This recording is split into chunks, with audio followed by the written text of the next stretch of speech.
Welcome to the Ari Hoffman Show on Talk Radio 570 KVI, your home for the politically homeless, streaming live at KVI.com and the KVI app. If you want to be part of the most dangerous show on the airwaves, give us a call or a text at 206-421-5757. That's 206-421-5757. Coming up today, live reports from Olympia as girls defend women's sports, and Zach is down in California for the big game. But before we get to any of that, time for your daily dose of adrenaline.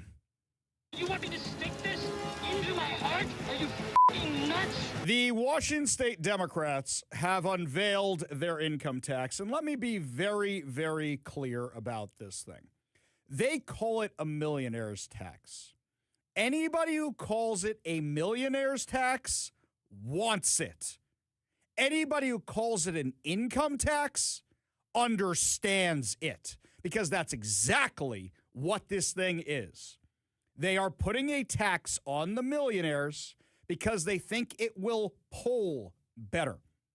But what it is doing is opening up the door to a tax on all of us, just like they did with capital gains, just like they always do.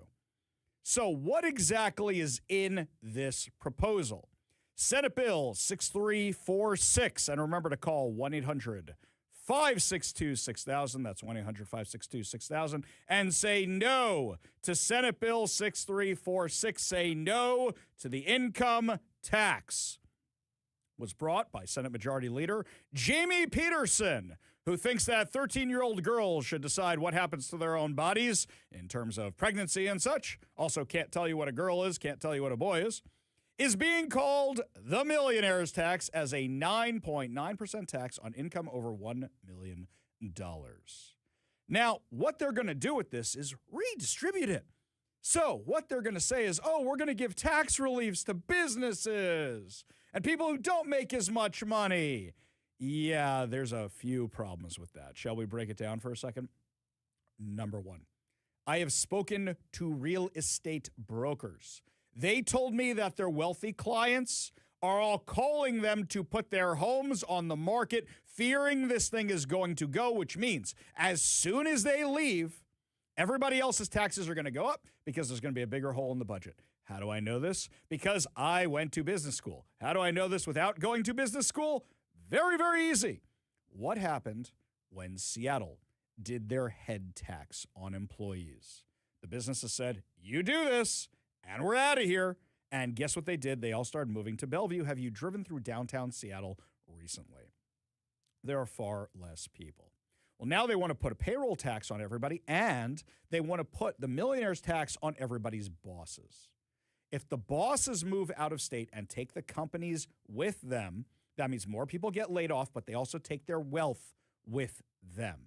And that means less money for the taxes overall.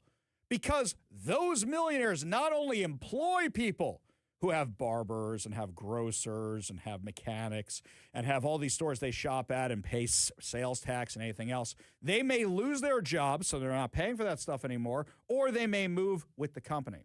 But also the millionaire, whatever they're paying for taxes on new cars or whatever else it is, they are not paying it anymore because they have left. I'm actually worried about their houses not selling, because what millionaire would be crazy enough to come here if you're going to tax their wealth?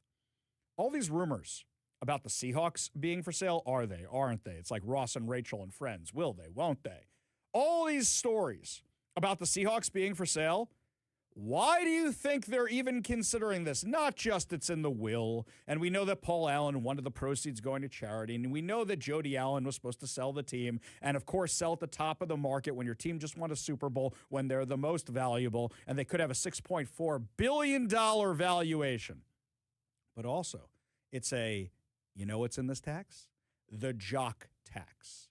And the jock tax is, well, if you're playing for one day in Seattle, technically you were working in Seattle, so we have to tax you accordingly, you really rich superstar. So, are they going to move the Seahawks because of this? Because a whole bunch of teams, including businesses, said to the Washington State Legislature last year, if you pass all these taxes, we will move. The Mariners were on that list, and they're building a sports stadium in Portland. They're building a baseball stadium down there. Do you think we might lose the Seahawks? Do you think we might lose the Mariners? Do you think we might lose Microsoft? Do you think we might lose Amazon? Just in the past few days, we know that our region has been hit with thousands of job losses because of Amazon, Microsoft, T-Mobile, Zillow, even some hospitals. You want to tell me the hospital layoffs are because of AI? AI is a convenient excuse for the layoffs. But here's the thing about AI. For anybody who's used AI, it's not there yet. You can't say to the AI, hey, go build me a Microsoft computer and it'll do it. No, somebody needs to engineer it. Somebody needs to tell it what to do. Does it make menial tasks easier? Yes, but a lot of the layoffs with Amazon come from the stores that they're closing. A lot of the layoffs happen during down economic times when they say, hey, this is a great opportunity to trim the fat. But also, a lot of these companies are hiring in other places, just not here. Why do you think that is? In addition to that, Democrats have put an emergency provision on this thing. What does that mean? You can't do a referendum against it. You got to do an initiative, which needs a lot more signatures and is a lot harder. They know that. It's such an emergency that this thing doesn't even kick in until 2029. So if they tell you it solves our budget crisis now, they are lying to you. Why do they do all this? Because they just want to open the door to take your money. That's what they want. That's what they've always wanted. And Jamie Peterson, who said, oh, it was just a pie crust promise. That they weren't actually, well, we didn't mean it that we weren't going to impose taxes. It's pie crust, like Mary Poppins. It's a pie crust promise. So you're a liar. You're an admitted liar.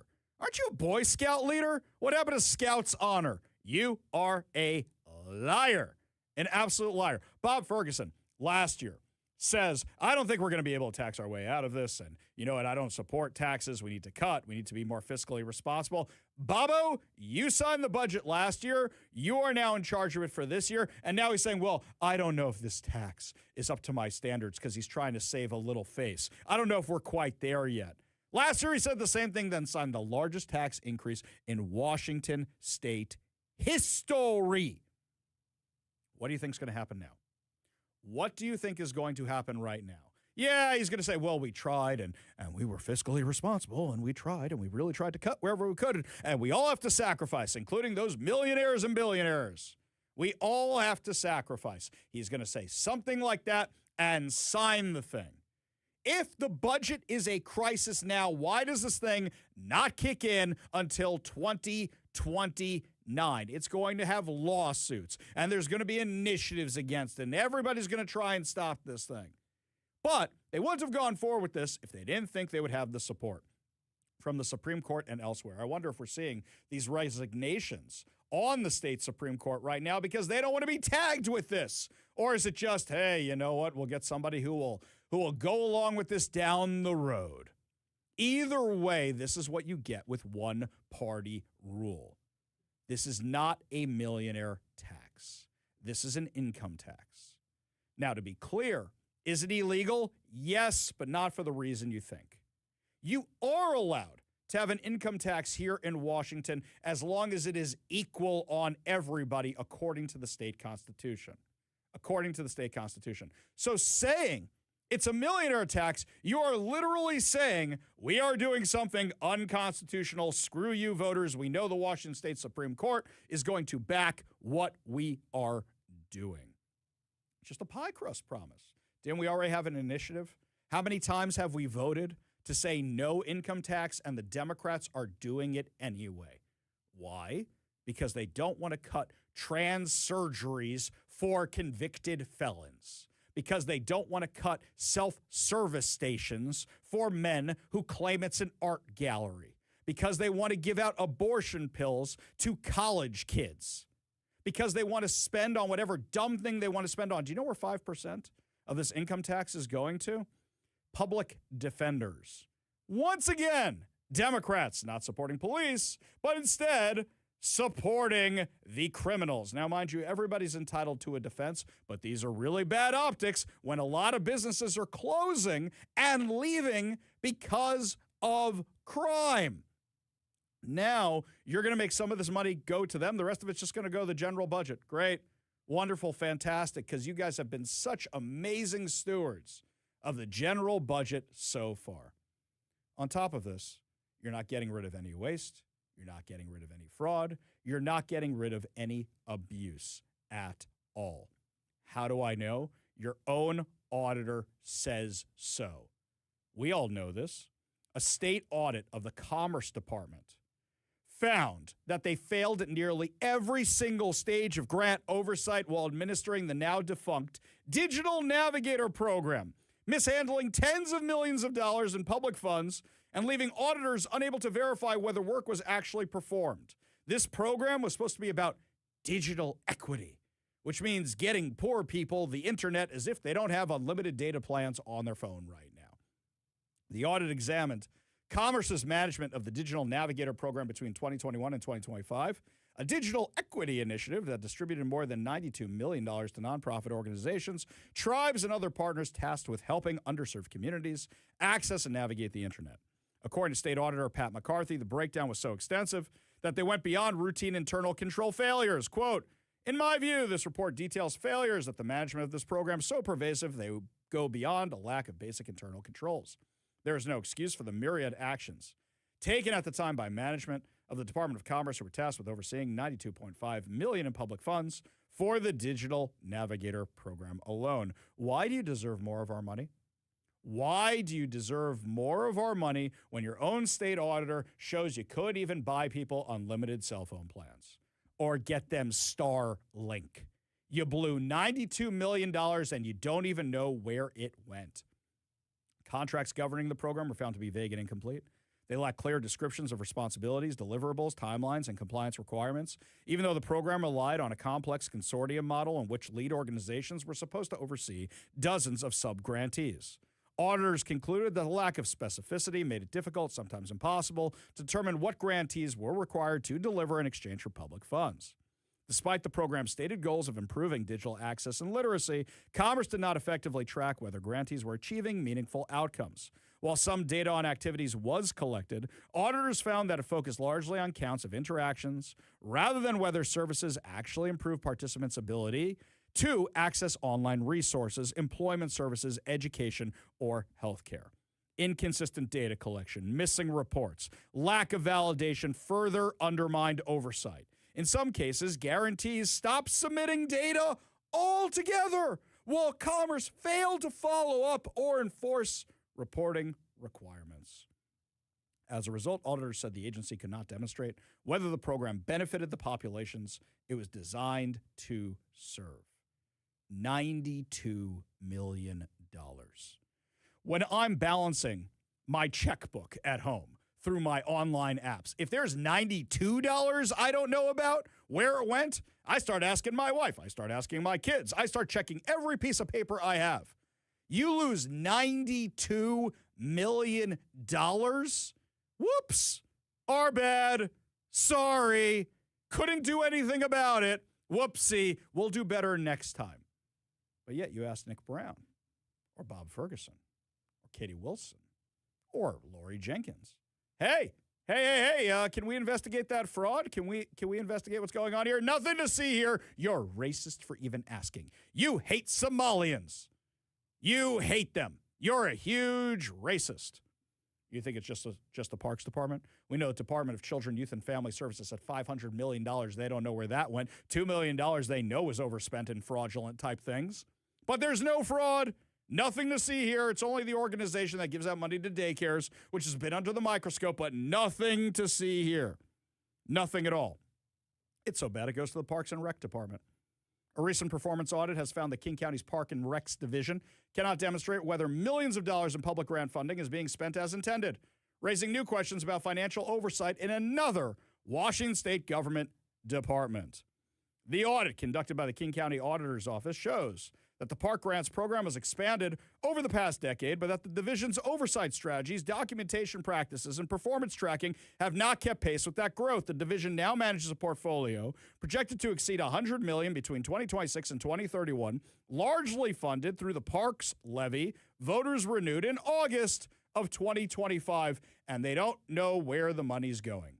The grants, ranging from about $2,000 to more than $2 million, are designed to support nonprofit groups, community partners, tribes, cities, and other public entities, investing in parks, trails, and open spaces and recreation facilities. But auditors say they could not confirm that grantees are using the funds in ways that align with program goals because key documentation and processes are missing or inconsistent. This is a review of nearly 300 grants between 2023 and 2024. And they can't verify them. They don't know where it went. Whoopsie, sorry, our bad. And again, anybody going to jail? Anybody going to jail?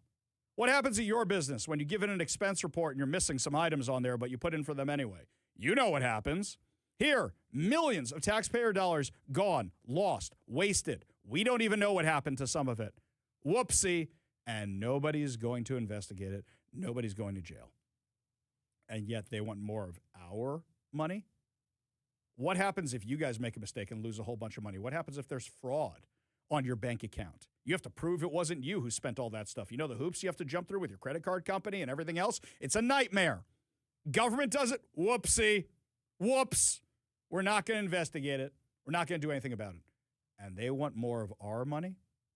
How about you guys clean up what you got going on before you even think about asking for more of our money? We all know this is not a millionaire tax.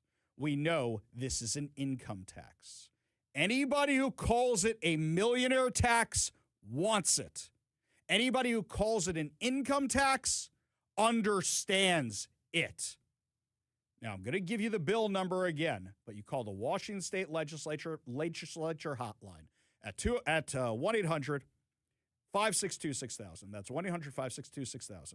And you say no to Senate Bill 6346.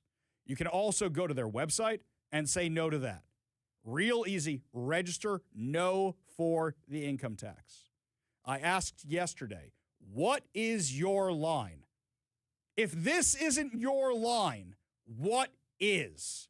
Where do you say I'm going to get involved? What you need to do is melt their phone lines. What you need to do is burn down the internet or break the internet, I guess is the phrase. Break the internet so that they know how many people are saying no to Senate Bill 6346. If you don't remember, just say the income tax, the millionaire tax.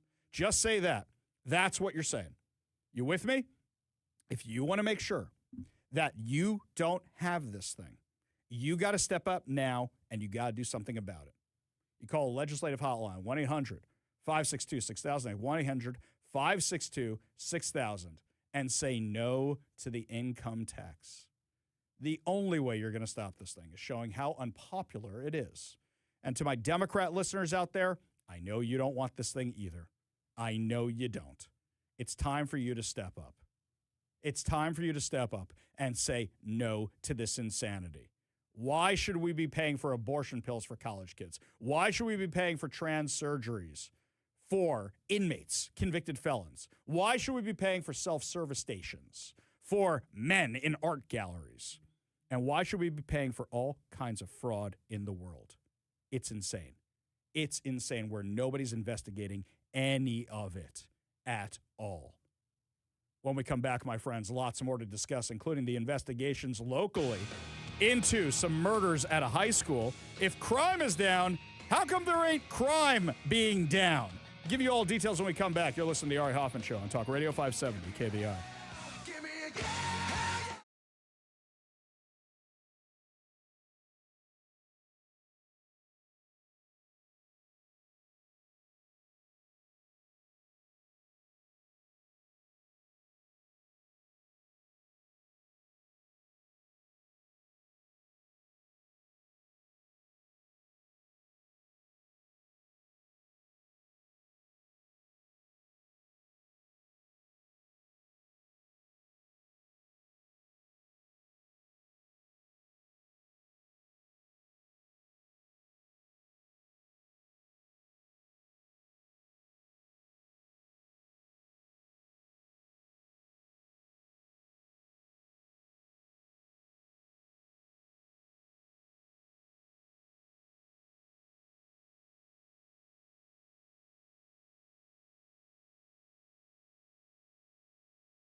This is according to Politico. Politico is not in my little black book of the right-wing media conspiracy. But listen to how they describe Katie Wilson. This is their words, not mine. The self-described socialist mayor of Seattle, they open the article with that, has responded to President Donald Trump's threat to remove the World Cup matches from her city with an audacious gesture of her own. A mission to find housing for her city's homeless before the first tournament match that kicks off there in June. Hang on. I want to make sure I got this right. Katie Wilson, the socialist who's never had a job before, whose mom dropped her off for the first day of work at Seattle City Hall, whose mom needs to help her fill out the paperwork because she doesn't know her own Social Security number from never having a job before. That Katie Wilson, the one who's living off her parents, is going to solve the homeless crisis by June. Kevin, you want to take bets on this? You want to do an under-over, or it's not even worth it at this point? This is like when they said, we're going to solve homelessness within 10 years. It's been close to 18, and it's only gotten worse. Yeah, you're asking me if I want to bet on this? Really? It's Super Bowl season. I just want to bet on everything right now, right? That's what we want to do. Yeah. Do we think she's actually going to achieve any of this? I think that's a big how about no. No way. Especially given the fact that she didn't sweep that homeless encampment in Ballard. She's not sweeping any other homeless encampment. She put it on pause so she could better understand what's going on with the homeless. Okay, Katie, Bobby, let me explain this to you right now, what's going on with the homeless. You know when you have a stray cat, the stray cat comes around, and you give it a little bit of food, and then it comes back in, a little bit more food, and it comes back in, a little bit more food? Okay, now you understand the basic concept. Let's say you have a drug addict, and you say, hey, drug addict, we're going to give you more drugs. We're going to give you needles for your drugs. We're going to give you spending cards. We're going to give you new tents. We're going to give you a free apartment. We're going to give you a cell phone. What do you think happens? What do you think happens? Oh, and do all the drugs you want. We're not going to check up on you. No accountability whatsoever. Now Politico becomes Politico. Mayor Katie Wilson's goal represents the boldest commitment by an American leader to remake the local policy landscape in preparation for the summer soccer extravaganza, distributed across 16 cities in the United States, Canada, and Mexico. Quote, the World Cup gives us a pretty aggressive timeline for trying to bring people inside with the support that they need, as opposed to sweeping people to other neighborhoods. Folks who are experiencing homelessness downtown often also have complex challenges related to drug use and mental illness. Good. Okay, you're learning. Oh, puppy's learning. Good puppy. Okay, let me give you a little treat now. So, that's your timeline. Okay, what'd you guys do before all the playoff games for the Seahawks? Because I noticed something because I drive around that area a lot. So what you did was you literally pushed the homeless from Soto into Georgetown and other surrounding areas. You literally did the thing you said you weren't going to do. So here's what she's teeing up. Whichever media outlets are covering the World Cup, which is probably going to be all of them, they're going to come to Seattle and they're going to look around at their hotel area. Look how beautiful it is. Seattle is not this third world hellscape that people like Ari Hoffman say it is. What are they talking about? They're going to go to the stadiums. How beautiful, how nice, and they serve sushi. Isn't that wonderful? Isn't it fantastic? And meanwhile, like 3 miles away, you're going to have what you normally have. And the media is going to cooperate, by the way. You're going to see days and days of no bad stories. Meanwhile, Jonathan Cho, Andrea Suarez, me, Brandy, and others are going to be screaming at the top of our lungs, did you not see what just happened last night? You think Katie Wilson is going to solve the homeless crisis? And hang on, we're in February right now. Let's give her the benefit of the whole month. February, March, April, May, June. You think Katie Wilson is going to solve the homeless crisis here in Seattle in the next 6 months? To quote Lucius Fox in The Dark Knight, good luck. I hope she does it. What are the odds of her actually doing it? Now, mind you, everybody's in on this lie that things are getting better in Seattle. The Seattle Police Department released their crime stats saying, oh, look, things are getting better, at the same press conference where they talked about 2 kids getting shot outside of Rainier Beach High School, and when you had more shootings of people in Pioneer Square over the weekend. If crime is going down, how come crime ain't going down? Yeah. They say they're recruiting all these new police officers, net increase of 92. Okay, let's say those numbers are accurate. We have analyzed these numbers before showing they are not, and that there's a whole bunch of retirements on the horizon. Also, what's the quality of the police officers you've gotten? Because we know they have lowered recruitment standards, which has made it much worse. Plus, you're being run by Chief Wiggum over there, who is a bit of a fool.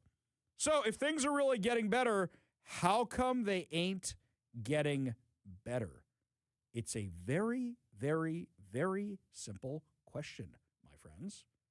Now, do you think things are getting better? Or better yet, let me put this question out to the audience.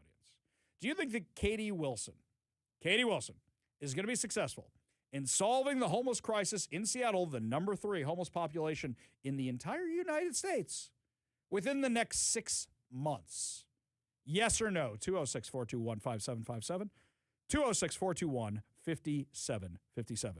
I think there's no way in hell. I think she's just going to do the giant game of whack-a-mole and move them out of the way for a while. They'll make the same deal that Bruce Harrell made with them during the All-Star game and during Taylor Swift. All right, go over there for now. We'll let you come back afterwards, just like we do for the holiday season.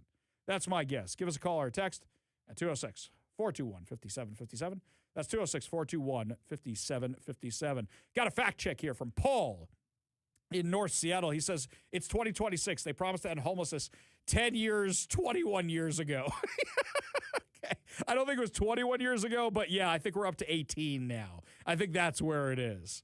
Yeah. This one here from the 425, leaving the homeless is like feeding the crows. Feed one and magically several other know about it before long, as you have a whole approach there. That's right. This one here, this is great, from Jeff and Kent. You ready for this one? The Sonics will return before Mayor Katie solves homelessness. I like that one. That may be text of the day right there. Very, very good.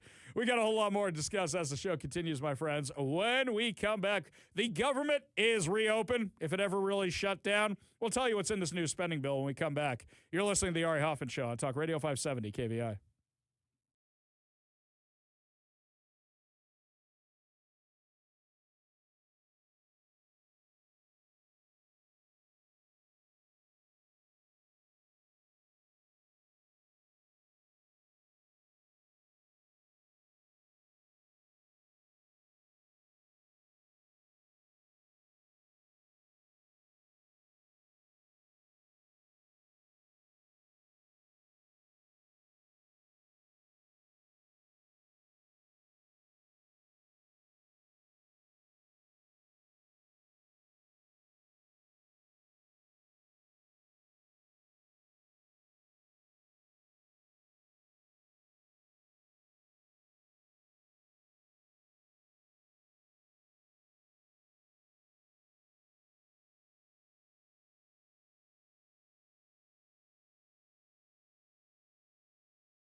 Well, President Trump, just a few hours ago, signed the new spending bill to keep the government open and avoiding the larger shutdown, even though we were a bit in a partial shutdown, even though it was like 24 hours or something.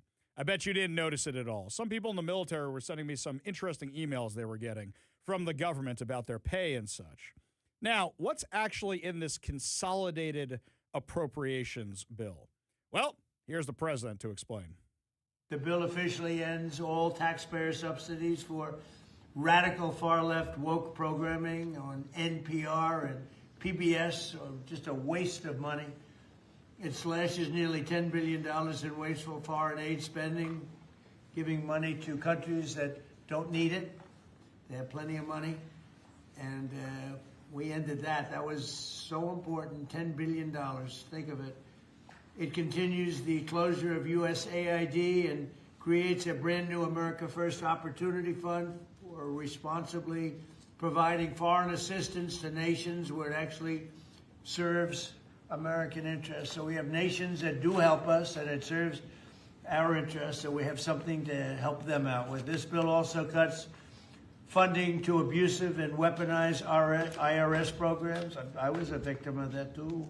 You probably read that. Did you read that recently, right? Sure. I was, I guess, the ultimate victim.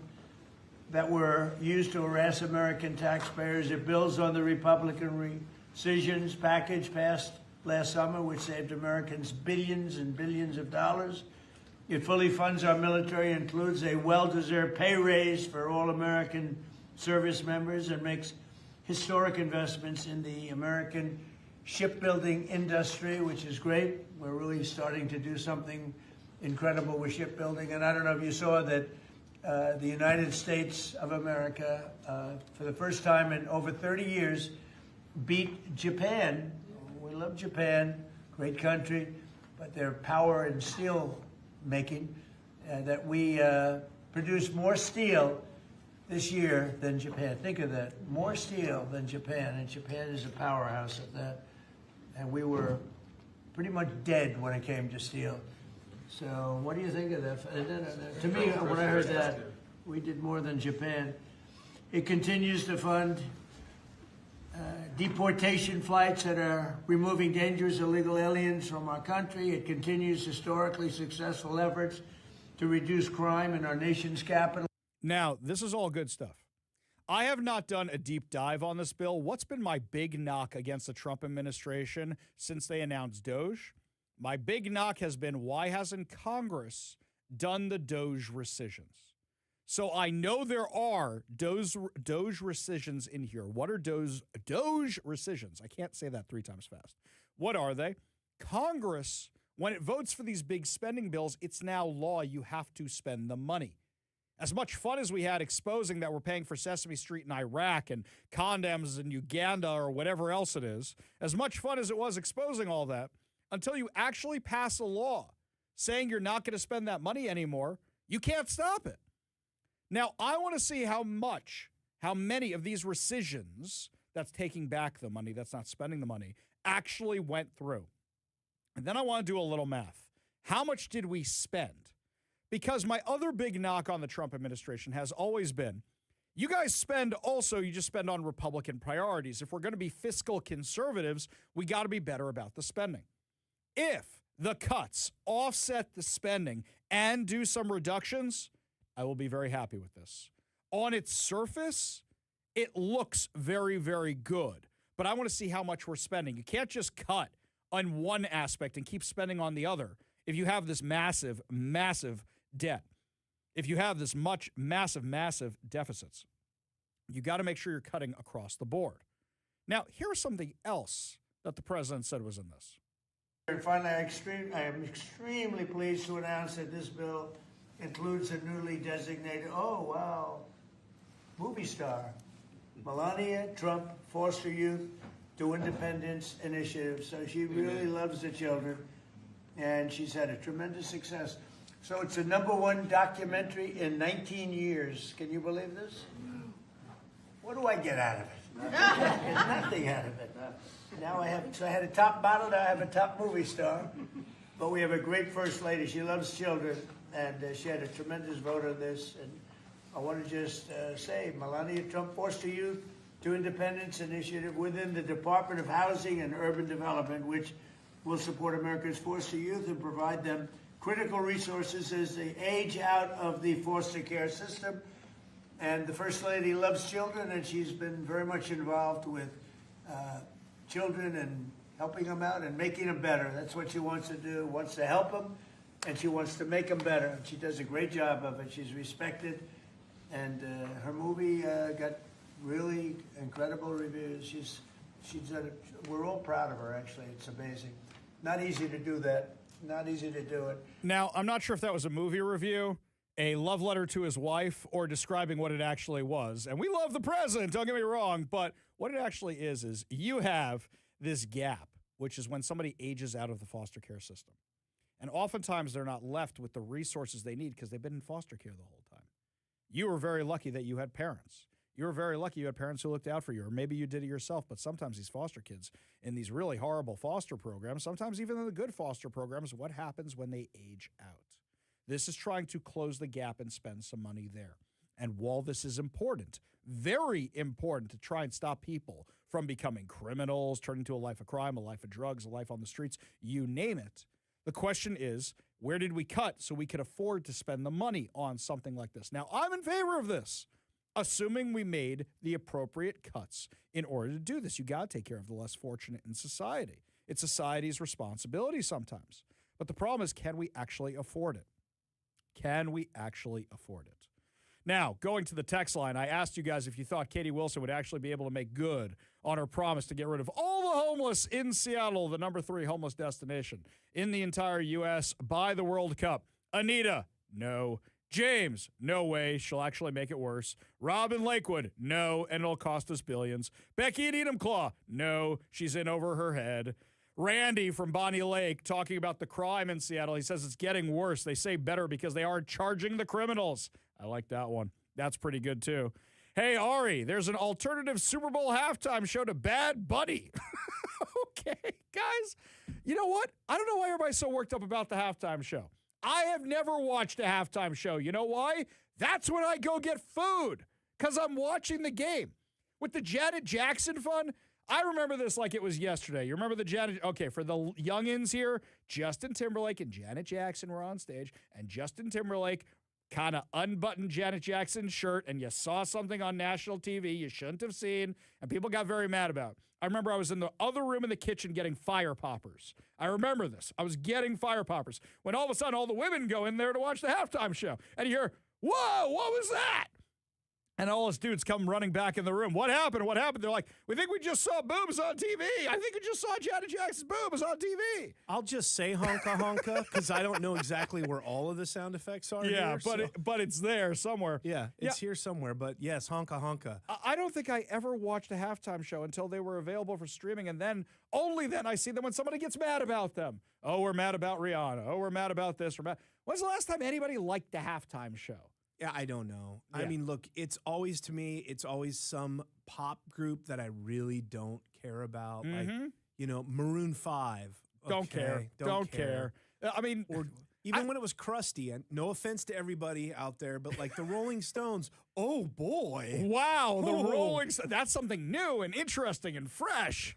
Amazing. Incredible. Yeah. Don't forget, coming up at the 5 o'clock hour, young Zach is going to be joining us from San Francisco with an update on what's going on down there before the big game. And I hear he got some interview with some Seahawks and maybe even Blitz himself.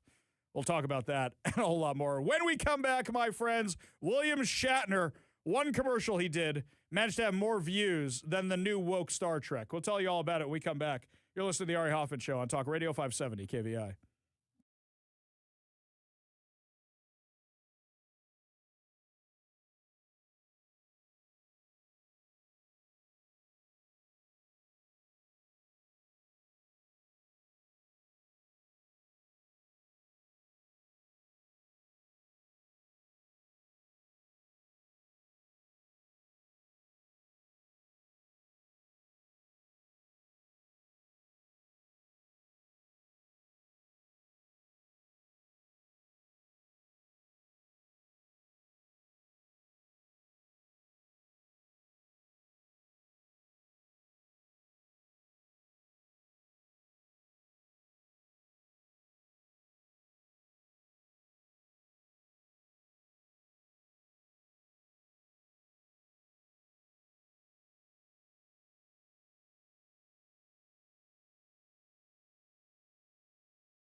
I have made no secret that I really dislike the new Star Trek. I don't dislike it because it's woke, which it is, and it checks every single intersectional box.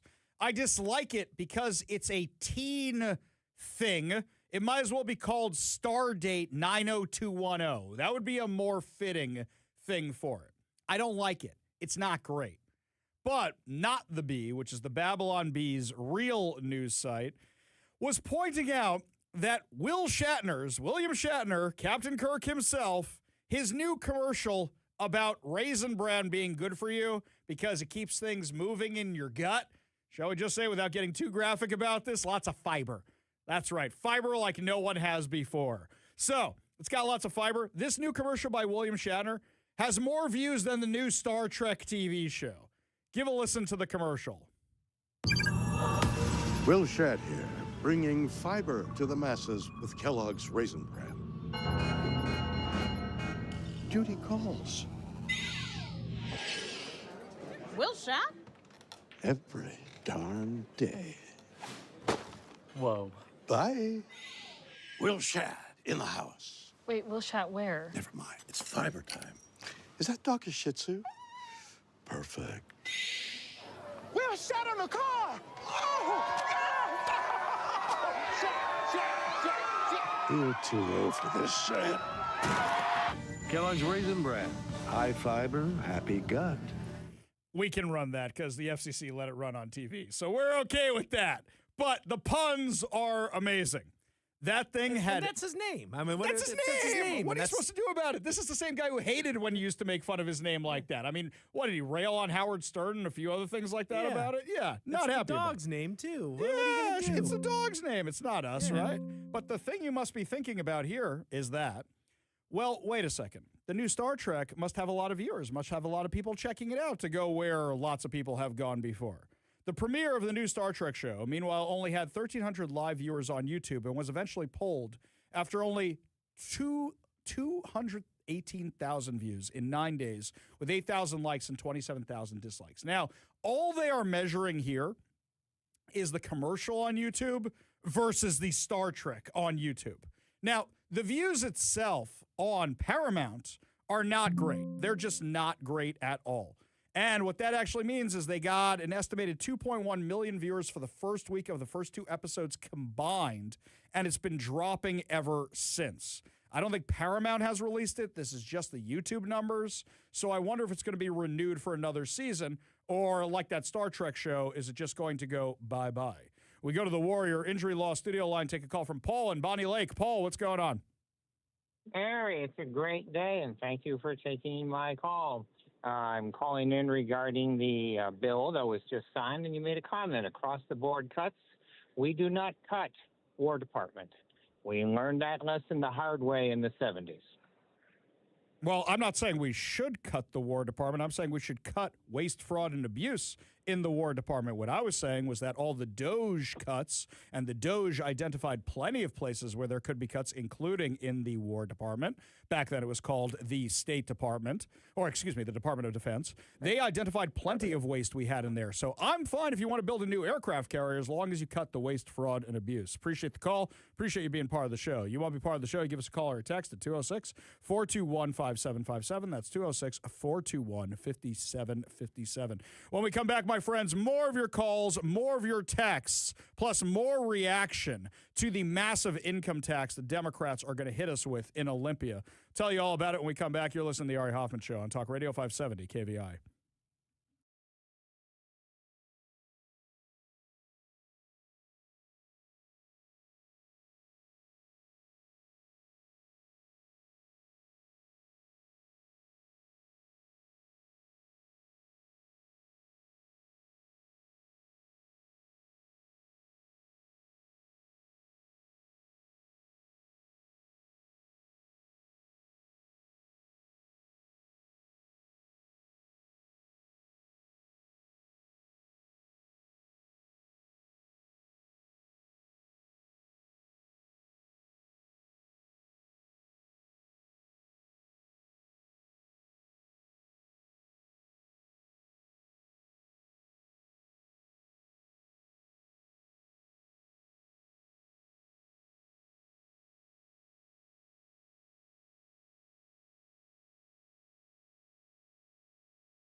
Welcome to the Ari Hoffman Show on Talk Radio 570 KVI, your home for the politically homeless, streaming live at KVI.com and the KVI app. If you want to be part of the most dangerous show on the airwaves, call or text the Warrior Injury Law Studio line at 206-421-5757. That's 206-421-5757. Coming up this hour, more layoffs hit the Seattle tech sector.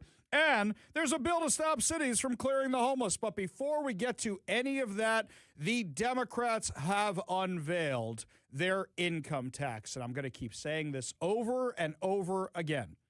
Anybody who calls it a millionaire's tax wants it. Anybody who calls it an income tax understands it. And nobody understands this better than the GOP chair and Representative Jim Walsh, who joins us now on the Warrior Injury Law Studio line. Representative, welcome back to the show. Good to talk to you, Ari. Yeah, well, today we saw this monster finally unveiled. The governor, working through his minions in the state Senate, has released their state income tax proposal. This morning, when it was announced and the governor faced the media, he engaged in some performative politics where he pretended to have problems with the bill he drafted, which creates a state income tax. So they already know that this is a messed up, poorly drafted, poorly conceived proposal. And they're already trying to play a shell game with who supports it and how much. It's a state income tax. It's 9.9% of whatever your household income is. It runs against the state constitution. It runs against existing state statutory law. And it runs against the best traditions of the state of Washington. It's a mess, Ari. It's an absolute mess. And also, we should never listen to anything the governor says, because it's the same guy who last year got on the floor during his inauguration speech and said he didn't want to just tax his way out of this, and then signed the largest tax increase in Washington state history. So he really has no credit whatsoever for us to believe a word he says when he says, oh, well, I'm not happy with this, especially as you point out, when it's his proposal. Ari, I was reprimanded earlier today for referring to this as a sleazy process. So I want to point out I am not calling this a sleazy introduction of a state income tax. Well, hang on a second. I know you're not calling it sleazy. I'm going to call it sleazy. This is a very, very sleazy process that the governor is engaged on. In fact, it's so sleazy, it's kind of like the turd that William Shatner was just talking about a while ago. Kind of goes with that. And since I know they listen to your interviews and they listen to my show, you can quote me on that. Reprimand me. You guys already took away my press pass. Continue, Representative. Sorry to interrupt you. They just unloosed you, Ari, by not giving you a press pass. They let you just like that Raisin Bran loosens things up. Yes, continue. So let's break it down. It's not a new idea. The far left in this state and Olympia and the legislature has been been begging for a state income tax for decades. As I said, the weight of the constitutional language, and remember that's Article 7 of the state constitution, and let me say, I like our state constitution, Ari, and one of the reasons I like it is it has constitutional language about tax policies. Some states' constitutions don't. Ours does. And in the Constitution, in Article 7, the critical language says a tax like this has to be uniform. If you're going to have it, it has to apply evenly and flatly to all people. That is fair. That's equity. That's good tax policy. Tax should not be directed at certain Washingtonians and not others. And all of the governor's rhetoric, around this state income tax pits certain Washington families against other Washington families. And that's bad. Tax policy ought to be as flat as possible and fairly fall on all people as evenly as possible. And one of the defenses that the governor and the far left make of this badly written tax proposal is it's supposed to be progressive. It makes things harder on rich people and easier on less rich people. Well, that in its DNA, Ari, sort of divides people. The genius of our state's constitutional language on taxes is everybody should pay as much as possible the same percent of whatever the tax is, whether it's on property or on income or on sales of things. Everybody ought to pay the same percentage so they have the same voice in government. They have the same right as a citizen to speak what they want out of their government. So it's one of the ironies of life that the left in Washington is always complaining about how they want progressive taxation, but the plans they come up with are always regressive. Yeah. And the governor's trying to carry this fake talking point on by saying this was the fake thing this morning about how he has issues. He can't support his own tax proposal as drafted because he wants more money going to working families. Well, dude, if you want to help working families, stop taxing them altogether. Let's just cut the carbon tax so gas and diesel is cheaper. Let's cut property taxes. That's what I hear the most from real people about, Ari. It's property taxes. They're too high in our state. Let's work on that stuff. Let's not create a new tax to try to help people with their taxes. It's goofy. Yeah, and also they say, oh, well, we might get rid of those other taxes. Yeah, if anybody believes that, I've got 2 broken down ferries I'll sell you really, really cheap that are sitting in dry dock right now that need some repairs. In fact, if you act now, I'll sell you a bridge that's going to crumble to be named later. We can do all that deal right now. I got a representative on the phone line with me right now. We can make that deal happen. We can make it legal. If Democrats can do insane things, we can do insane things. Now, Representative Walsh. But we don't have to be insane, Ari. We can be sane. Yeah. We can be common sense. The cost of living is too high in Washington. Mm-hmm. Creating a new tax doesn't solve that. If we want to solve the cost of living being too high, let's get rid of the carbon tax and knock almost $1 a gallon off the cost of gas and diesel. It'll also make groceries cheaper because they get carried to grocery stores by trucks. Let's give people a break on their property tax so they can afford to stay in their homes. Let's do the real things that will make the cost of living less, at least keep it level, instead of all this crazy convoluted tax stuff where we're going to tax you more to give some of your tax back to you. And don't believe the governor's rhetoric for a minute. This state income tax will fall on everyone. It will not fall on millionaires. It will fall on everyone because he's counting on to ram this thing through Olympia and then go to the state Supreme Court, where the state Supreme Court will very likely tell him, because of Article 7, you can't put this on everybody. You can't put this only on somebody. You've got to put it on everybody. I think he's counting on that, and then he gets to blame the state Supreme Court and say, oh, well, shucks, guys. The court says I've got to put it on everybody, so here we are. Right. And that's also, Ari, why there's so many judges quitting the state Supreme Court right now. Have you noticed that? Yep. In the last week, 3 judges have quit the state Supreme Court because they see this, I don't want to say sleazy, Ari, they see this deal coming. Yep, 100% right. They see it coming. They don't want to be tagged with it. So if the governor is relying on that, is that why he put the date of 2029 when this thing finally goes into effect? We know he made it an emergency clause, so that way we couldn't do a referendum process. Give us a little inside baseball on the strategy here, please. Well, I mean, obviously he thinks that by putting it after what he hopes will be his reelection as governor to take full effect, that he's insulating himself. I mean, I don't want to say sleazy, Ari. The self-interest of this proposal is striking, even for the current governor. But that's one of the flaws with it, Ari, is some of his own supporters in the legislature don't like that it takes that long for the state income tax to take full effect. They want some kind of tax that'll generate more dollars sooner for state government. So there may be the ability to maybe put a little crack in their foundation there, because the real tax and spenders want more money faster than 2029.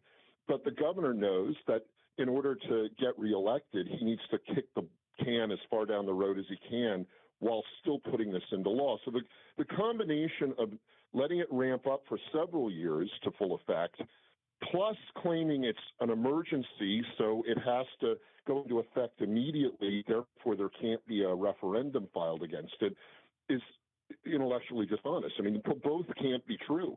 If you can wait till 2029 for the bad idea to take effect, you don't need to declare an emergency so the people can't run a referendum to overturn it, because, Ari, they will. The people of the state have voted repeatedly against state income taxes, and this, I don't want to call it sleazy, Ari, this scheme is exactly the kind of thing they've repeatedly voted no on. I want to hear more about this sleazy business. Who reprimanded you? I didn't hear about this. I've been in show prep all day. What happened today? I missed all this fun. My first official legislative response to this state income tax proposal from the state Senate included the word sleazy, and I was asked to remove that from my official statement. Ah, okay. So I'll just make sure that we have the transcript of this interview so we can make sure that that's up there. So that way I said the word sleazy a bunch of times and not you. So that way you're in the clear. Does that work? Yes, Ari, that would be lovely. Thank you. No problem. But really, I mean, everybody, this is serious stuff. It is a bad proposal. It's badly written. I believe it is designed for the courts to say it's got to apply to everybody. The other option the courts would have is to overturn 80 years of their own precedents and call a state income tax something other than a state income tax. This is kind of the trick they played with the state capital gains tax. There's a chance they would do that too, but again, that's the reason why you're seeing all these judges quit the state Supreme Court, is they don't want to be part of this business of, in a heavily political way that isn't good law, supporting this governor who's just crazy from taxing people. And I think it's telling. And these judges who are quitting the state Supreme Court, they're not conservatives. They're progressive liberals. And they're quitting because they know that the state Supreme Court, one way or the other, is going to have to make a ruling on this bad, unconstitutional, illegal bill in order to keep it alive. And they don't want to do that. And frankly, I admire that. I mean, they're quitting because they don't want to have to write a bad opinion about an unconstitutional tax scheme. Insane. Absolutely insane. Representative Walsh, just before we let you go, first of all, I want to do this. I want to remind everybody, you call 1-800-562-6000. You say no to the income tax. It's Bill 6346. But also you can find it on leg.wa.gov. You can find it over there, and you can register CON there. Before we let you go, there's a lot happening in Olympia today, and as I understand it, there's a hearing. There's a hearing on 2 initiatives going on. There was a rally on the initiatives. Tell us about that before we let you go. Sure. The 2 initiatives that qualified to go to the legislature as bills are the initiative to protect girls' sports. That means no boys playing in girls' sports in Washington State, and to restore the Parents' Bill of Rights that was gutted by far-left legislators recently. So those 2 initiatives are live. They're in front of the legislature now. The state speaker, the speaker here in Olympia, Speaker of the House, has refused to have a proper hearing on these 2 initiatives, which is the tradition of the legislature. So what we're doing tonight is we're having what we're calling a listening session, which is not a hearing, a committee hearing as called by the speaker, but is a sort of private activity, private event scheduled by some of us legislators, where we will create a hearing-like atmosphere where people can testify about the 2 initiatives. These 2 initiatives, one way or the other, are going to end up on the ballot this November. So we will have the chance this November to exercise our constitutional right to initiative. Public policy and law made by the people will have the chance to vote on them this November, to vote to keep girls' sports for girls and to restore the Parents' Bill of Rights. These are 2 good policies. They're 2 good proposals. And the Speaker of the House here in Olympia should have given them at least a proper hearing. And if she won't do that, we'll do it ourselves.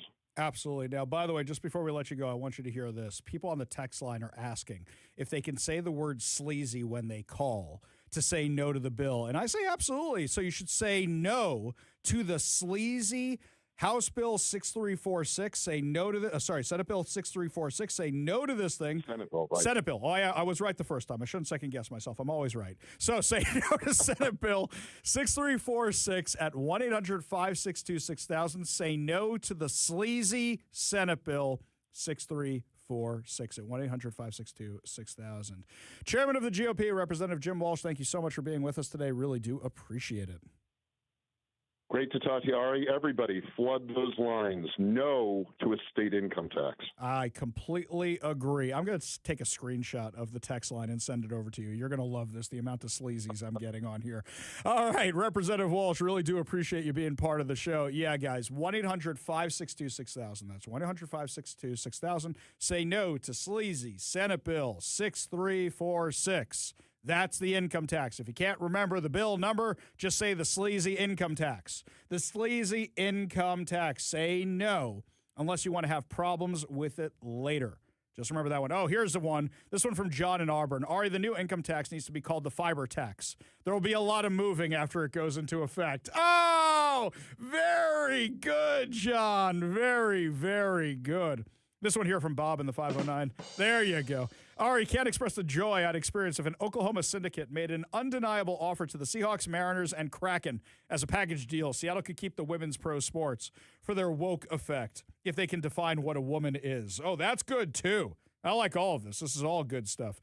We go to the Warrior Injury Law studio line. Take a call from our frenemy, Bennett, the protester. Bennett, sorry we had you on hold for a while there, buddy. Had a guest. What's going on?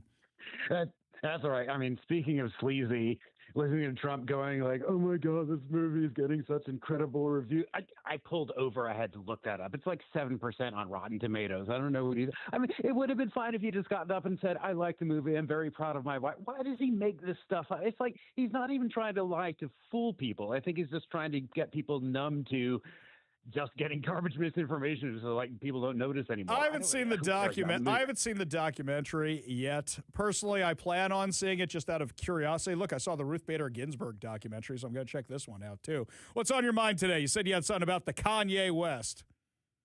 Well, I was not expecting this show of all places to name check Kanye West's Gold Digger. I know you mentioned you're not a fan, but you couldn't avoid hearing it for a while.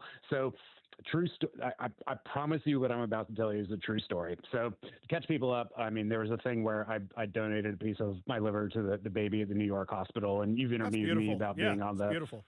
Thank you. And you've interviewed me about being on the World Transplant Games team for Team USA for people who are organ donors or live organ donors and organ recipients.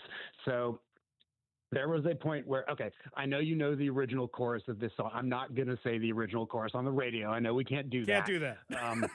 No, I know. I mean, despite what the stuff you're quoting William Shatner saying, that is not the final frontier of what you're allowed to say on the radio. That is correct. That is worse. That is correct. We're not going to. What we're actually going to say is cringier, but it is allowed on the radio. I promise. Now, so the interviewer lady from CNN interviewing me about being on the transplant team, very warm thing. Everyone just sort of beaming with goodwill at each other. And we did not fix this. We didn't set it up or anything. She asked me, "Do you have a fight song that you use to get pumped up or something?" And I didn't come up with this on the spot, but I did actually say this to her. I was like, yeah, I have this sort of Kanye-inspired song. It goes, he gave an organ. I'm saying he a life giver that someone needs. He'd be helping with the broke livers. Bennett. The interviewer lady, who happened to be black, she just sort of looked at me like, the broke livers. Okay. And I'm like, whoa, careful, Bennett,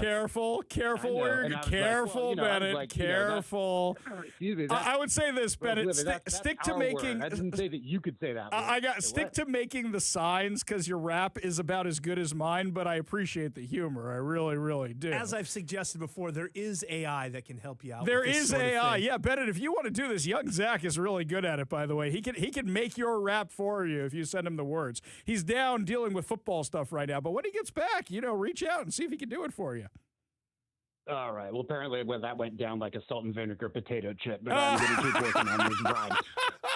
Bennett, appreciate the call. Appreciate you being part of the show. You want to be part of the show, give us a call or text at 206-421-5757. That's 206-421-5757. By the way, Melania on Rotten Tomatoes. Yeah. Okay? 5% tomato meter right now. 99% popcorn meter or whatever. So that means the audience likes it and the critics don't? Is it one of those kind? Is that what's happening here? Or is it nobody's actually seen this movie and everybody's just hating on it to hate on it or liking it to like on it? Is that what's going on? I would guess that what a swing. 5% and 99%. So clearly people are messing with the ratings. Yeah, Look, I will tell you what.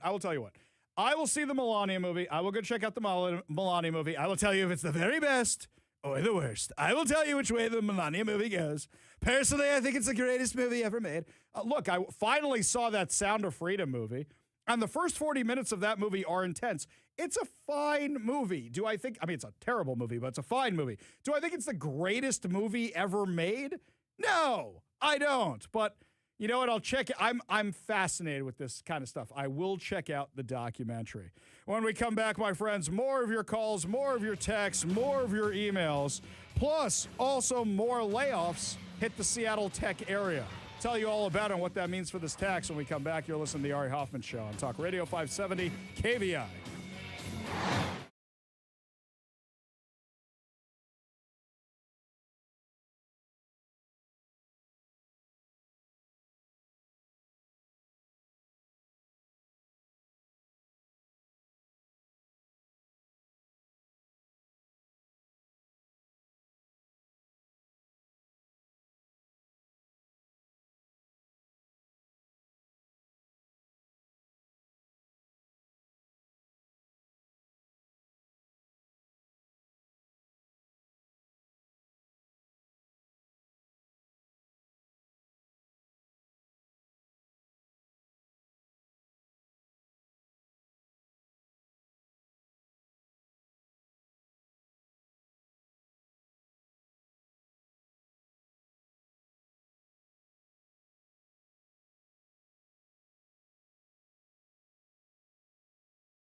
Welcome back to the Ari Hoffman Show. Just a reminder, I am inviting you to join me for a steak dinner and to watch the State of the Union at our Steak of the Union on February 24th at Daniel's Broiler out in Bellevue. That's right, my friends. You get steak, you get an appetizer, you get salad, you get dessert. I hear there's a bar, too, which will make for a way more fun enjoyment of a live Ari Hoffman Show broadcast and the Steak of the Union, watching the State of the Union. So, my friends, head on over to KVI.com. Sign up right now because this event will sell out. I saw a whole bunch more tickets sold last night, so make sure you get over to KVI.com right now. Register for Stake of the Union, and you can say you have tickets when I announce our special guests and go, oh, I should have done that, like the people who are going to get sold out. Go to KVI.com right now, click on the event section, register for the Stake of the Union. We go to the Warrior Injury Law Studio line, take a call from Guard in Eastern Oregon. Guard, what's going on, man?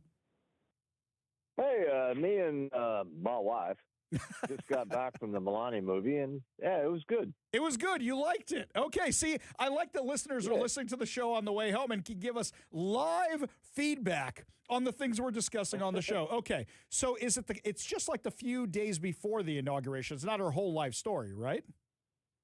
Yeah, roger that. It's a few days and during the inauguration. Gotcha. And, yeah, it's a good story.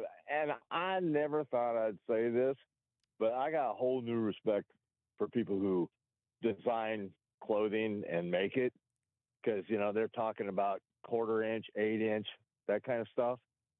And it's like, wow, that's something else. I don't do the math, so I'm going to be impressed just with the math alone. I will tell you that. But, yeah, I think I'll take my wife this weekend, and we will go see the Melania movie. I don't think we got a press screening invite for that one. I don't think I saw that one. But, Guard, I appreciate the feedback. I really, really do. So you would say, should you go see it if you don't like the president? Don't see it if what? Should you go see it if you don't like President Trump or Melania Trump? Nah. I love the candor. I love the candor. So what you're saying is that critic score, because so many of these people are in media, it might be deserved. Is that what you're saying? Yeah. It's a fans movie, you know? Oh, okay. Don't go see the Star Trek movie if you don't like Star Trek, is what you're saying. Yeah, well, if you like Star Trek, I wouldn't go see that movie because it's all work and stuff, you know? Okay, I'm with you. I'm with you. Guard, appreciate the call. Appreciate you being part of the show. You want to be part of the show, give us a call or text at 206-421-5757. That's 206-421-5757. We go back to the Warrior Injury Law Studio line. Take a call from Paul in Tacoma. Paul, what's up, man? Hello, Paul. Going once. Going twice. Sold, Paul. If you actually want to call us, be back part on the show, you give us a call back, and we're happy to have you. So call us back at 206-421-5757. That's 206-421-5757. Well, yesterday was Groundhog Day, my friends. And fear not, because Senator Maria Cantwell came out of her cave with proof of life, and we know she's going to complain about something because she must be running for election very, very soon. What's she mad about? She is mad that Republicans want to make sure our voting system is accurate. They want to make sure our voting system is up to date. They want to make sure we have actual people registered to vote, not illegal aliens. They want to check on all this. So she is very, very mad, very, very cross about it. One little teensy tiny problem. The majority of Americans actually believe in making sure that your vote counts, that we have legitimate citizens voting. That means they agree with Nicki Minaj. Don't take my word for it. Let's hear what CNN had to say. This is CNN. And the American people are with Nicki Minaj, because what are we talking about here? So take a look here. Favor voter ID to vote. Look, I got all this polling on the screen going back since 2018. You'll notice on all of it, it's all north of 75%, 76%, 76%, 76%, 81%, and then 83% in the last year of Americans agree with Nicki Minaj. They favor photo ID to be able to vote. Photo ID to be able to vote. It's that simple, guys. I don't know what the problem is here. Photo ID. You need it to do everything else, including go to the Democrat convention. You need it literally for everything else. We go back to the Warrior Injury Law Studio line where Paul has resurfaced. Paul, what's going on, man? Paul, are you there? There he is. Can you hear me? There, I got you, Paul. What's up, man? I was screaming at you. Hey, I just came back from Olympia at the rally. Yeah. And it was well done, very well done. And the gal that put it on, blonde gal, she's some kind of a radio or has her own program in the media. Do you know Brandy. who that is? Probably Brandy. Yeah. Could be, but she was but the biggest thing I was really impressed with is didn't realize all the LBG and gay groups that are supporting this. Oh yeah. There's a larger component, and we had some very awesome speakers from that group, and it was kind of a joke that she was saying that lesbians are going to save the world, and I want to tell Brandy I'll save her from a lesbian if she's since I'm single and. Even though I'm 70.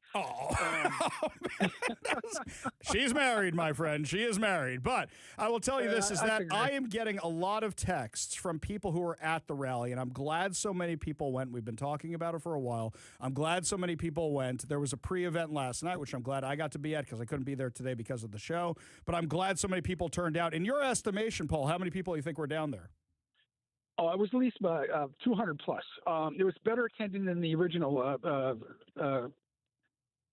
rally that we had back in when it was the Six Initiatives. Gotcha. It was well attended. Mm-hmm. A lot of teachers spoke out, and one union even. I was shocked, because I hate the teachers union.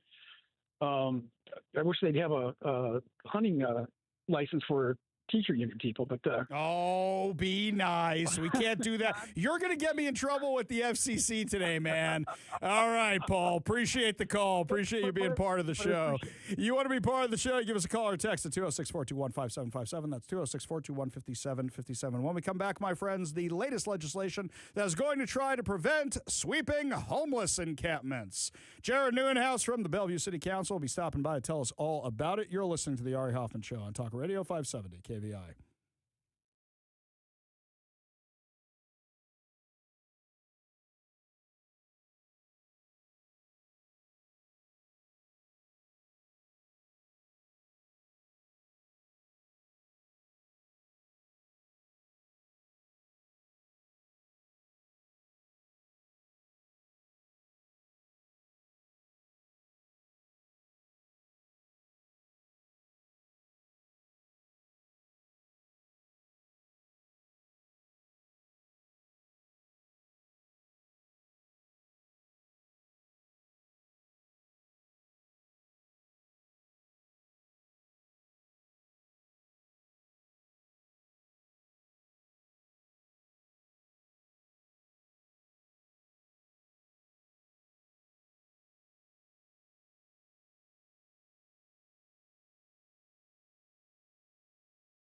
insanity happening out in Olympia right now, it's hard to keep track of all the different bills that are there.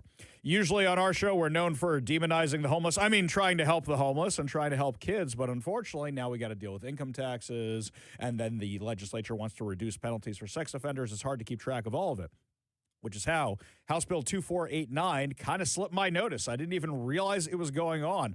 Luckily for me, we have people like our friend, Bellevue City Council member, I almost said Seattle on autopilot there, Bellevue City Council member Jared Neuenhouse, who wrote a great op-ed for the Center Square discussing what's going on. Welcome back to the show, my friend.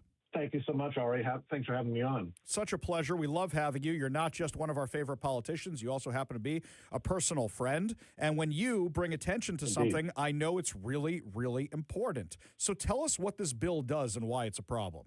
Well, unfortunately, it's another state mandate. And this one, although well-intentioned, it's misguided.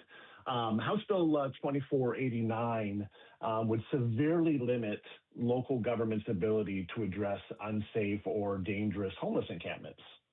So they want to create a statewide standard for when local governments may enforce laws regulating the use of public space for what they term as quote-unquote life-sustaining activities, but that means camping. So unfortunately, those in Olympia and those that sponsored this bill think that municipalities which have no camping ordinances, like the city of Bellevue, are criminalizing the homeless unless they can demonstrate that adequate alternative shelter is available at the very moment that the outreach of the first responders make contact. But unfortunately, the requirements for what they deem as adequate are so beyond the pale and so narrowly defined that it would never, ever make us be able to enforce our no camping ordinance. And this is after we have spent millions of dollars establishing shelters and other facilities to address any issue that an individual might be having in terms of homelessness or in terms of addiction or mental health, et cetera. But we're not able to enforce our no camping ordinance if this bill goes through. And let me just give you a hint of how narrowly defined this is in terms of what is adequate. It must meet, first of all, we cannot have any requirement for the individual to be sober or that they must participate in any services like for drug addiction or mental health services. And then on top of that, it needs to meet every one of the individual's requirements. Every one. If one of them doesn't, then we're not able to remove them or remove that encampment. And the list is very long, but just some of the highlights: it must meet their gender identity needs. It must meet their family status needs.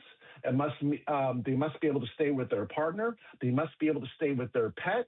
We must be able to accommodate all of their personal belongings. I mean, the list just goes on and on. Plus, it's got to meet their transportation needs. This is insane. So let me just break this down for the audience so they understand. So if there is a homeless guy who has a shopping cart that was clearly stolen from Safeway, they now consider that his personal possession. So he has to be able to bring that into the shelter with him at minimum. Is that what we're saying here? Correct. Okay. That's exactly right. Now, in addition to that, a person who is living on the street should be in no position to care for an animal, a child, or anybody else. But now they're going to say you have to accommodate their dog or cat or iguana or whatever else is coming with them, and their child, who probably should be in Child Protective Services, because we know that a lot of the people on the street are there because of drugs and alcohol, not because of employment status, right? Correct. Okay, hang on. We're just going down the list here. Now, in addition to that, I also saw that parts of other companion legislation now want you to have to open low-barrier homeless shelters, which means low barrier to entry, a.k.a. they can do drugs, alcohol, whatever it is on site, which means basically now you are just running a crack house paid for by taxpayer dollars of Bellevue.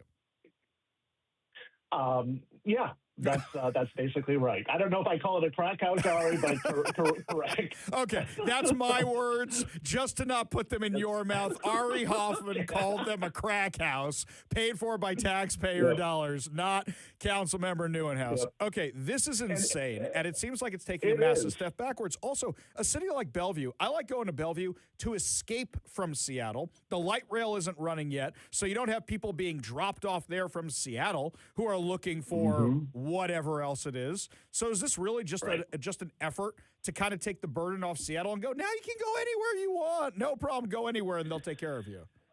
Yeah, I mean, I don't know if it's to take the burden off Seattle, but I mean, I think it's this is a statewide mandate. So all cities, and especially smaller cities, I don't know how they would be able to ever accommodate this. So that would mean they would never have any ability to enforce any type of laws in their city as it relates to homelessness or camping.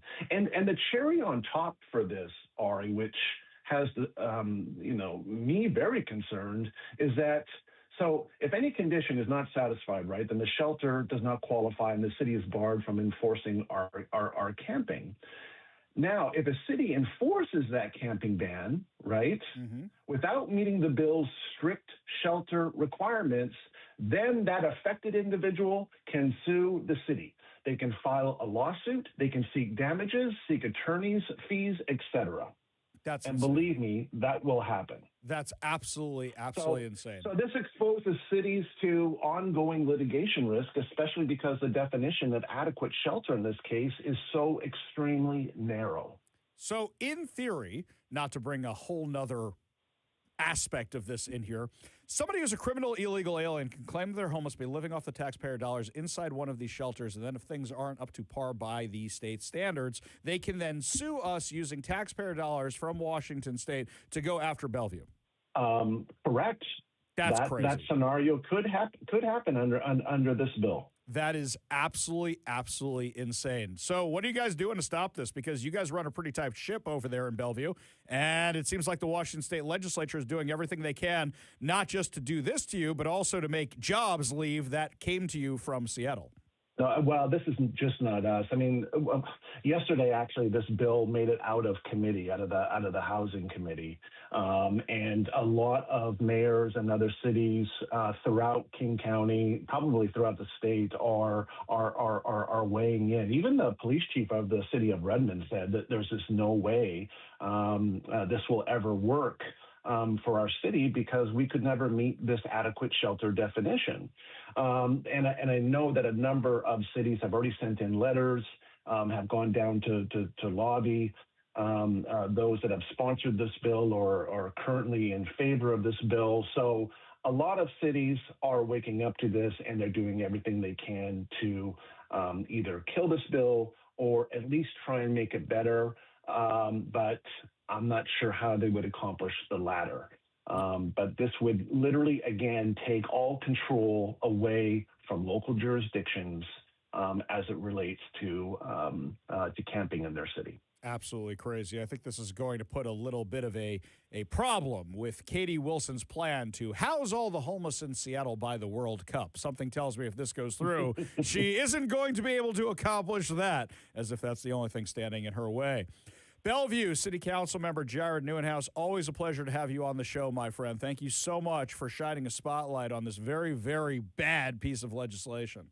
Thanks, Ari. Appreciate the time. Always a pleasure. We got a whole lot more to discuss as the show continues. You're listening to The Ari Hoffman Show on Talk Radio 570 KVI.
Welcome back to the Ari Hoffman Show. We have Zach out on assignment down in San Francisco covering the big game.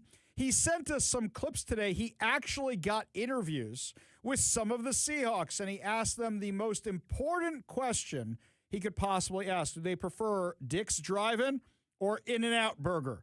He got answers in order. You're going to hear from Sam Darnold, Drew Lock, Gray Zabel, Jerron Reed, and JSN, my friends. Give a listen. Hey, Sam, who's got the better burger, Dick's or In-N-Out? In-N-Out. Hey, quick Seattle question. Who's got the better burger, the Rams and the Niners with In-N-Out or hometown, Seattle Dick's? Oh, I'm over In-N-Out. The burger's phenomenal, but the animal fries thing that everybody, raves about, I don't like soggy fries. Why are we, soaking our fries and things? So I'm gonna go up north with Dick's. All right, thanks, Drew. Being down here makes me wonder, In-N-Out or Dick's?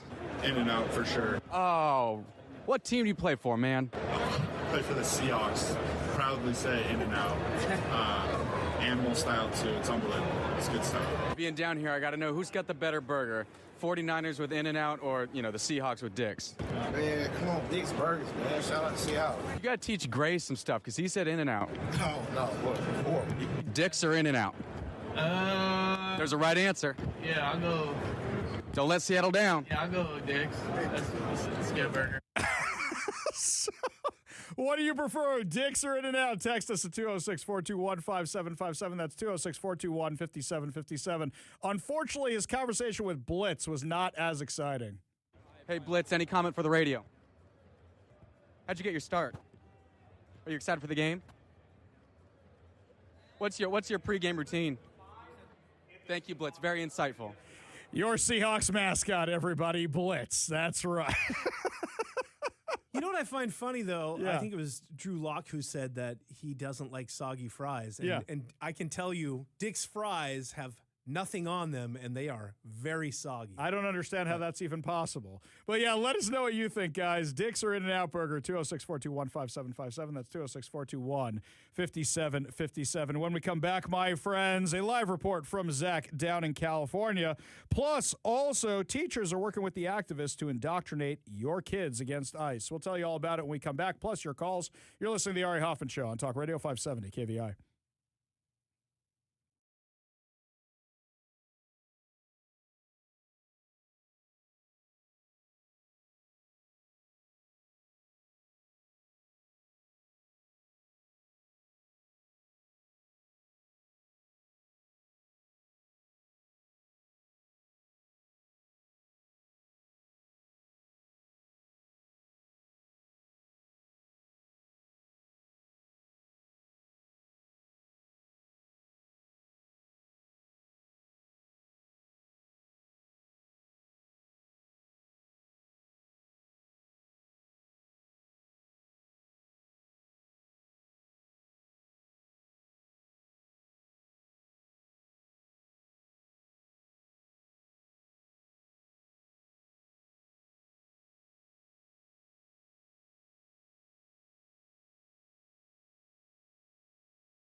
Welcome to the Ari Hoffman Show on Talk Radio 570 KVI, your home for the politically homeless, streaming live at KVI.com and the KVI app. If you want to be part of the most dangerous show on the airwaves, call or text the Warrior Injury Law Studio line at 206-421-5757. That's 206-421-5757.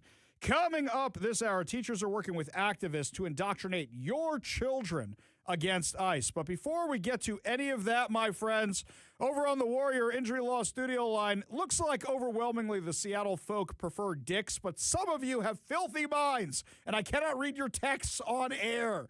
So keep it clean, people. Funny, but keep it clean. Some of you, who wrote Jack in the Box? I didn't ask. That is not part of the equation here. I said, do you prefer Dick's Drive-In or In-N-Out Burger? Overwhelmingly, we're getting Dick's Drive-In. I think that's the Seattle loyalty. I don't know. I have no personal experience with either one. Not in my wheelhouse. You can't open this up to any burger joint. No.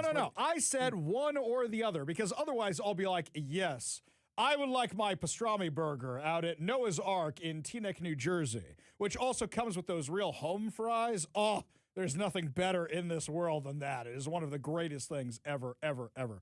Well, speaking of great things, do we have Zach with us? Is he there with down with the big game right now? Zach, how you doing, man? Oh, man, you think you're the most dangerous show on the radio. I'm doing this from the streets of San Francisco.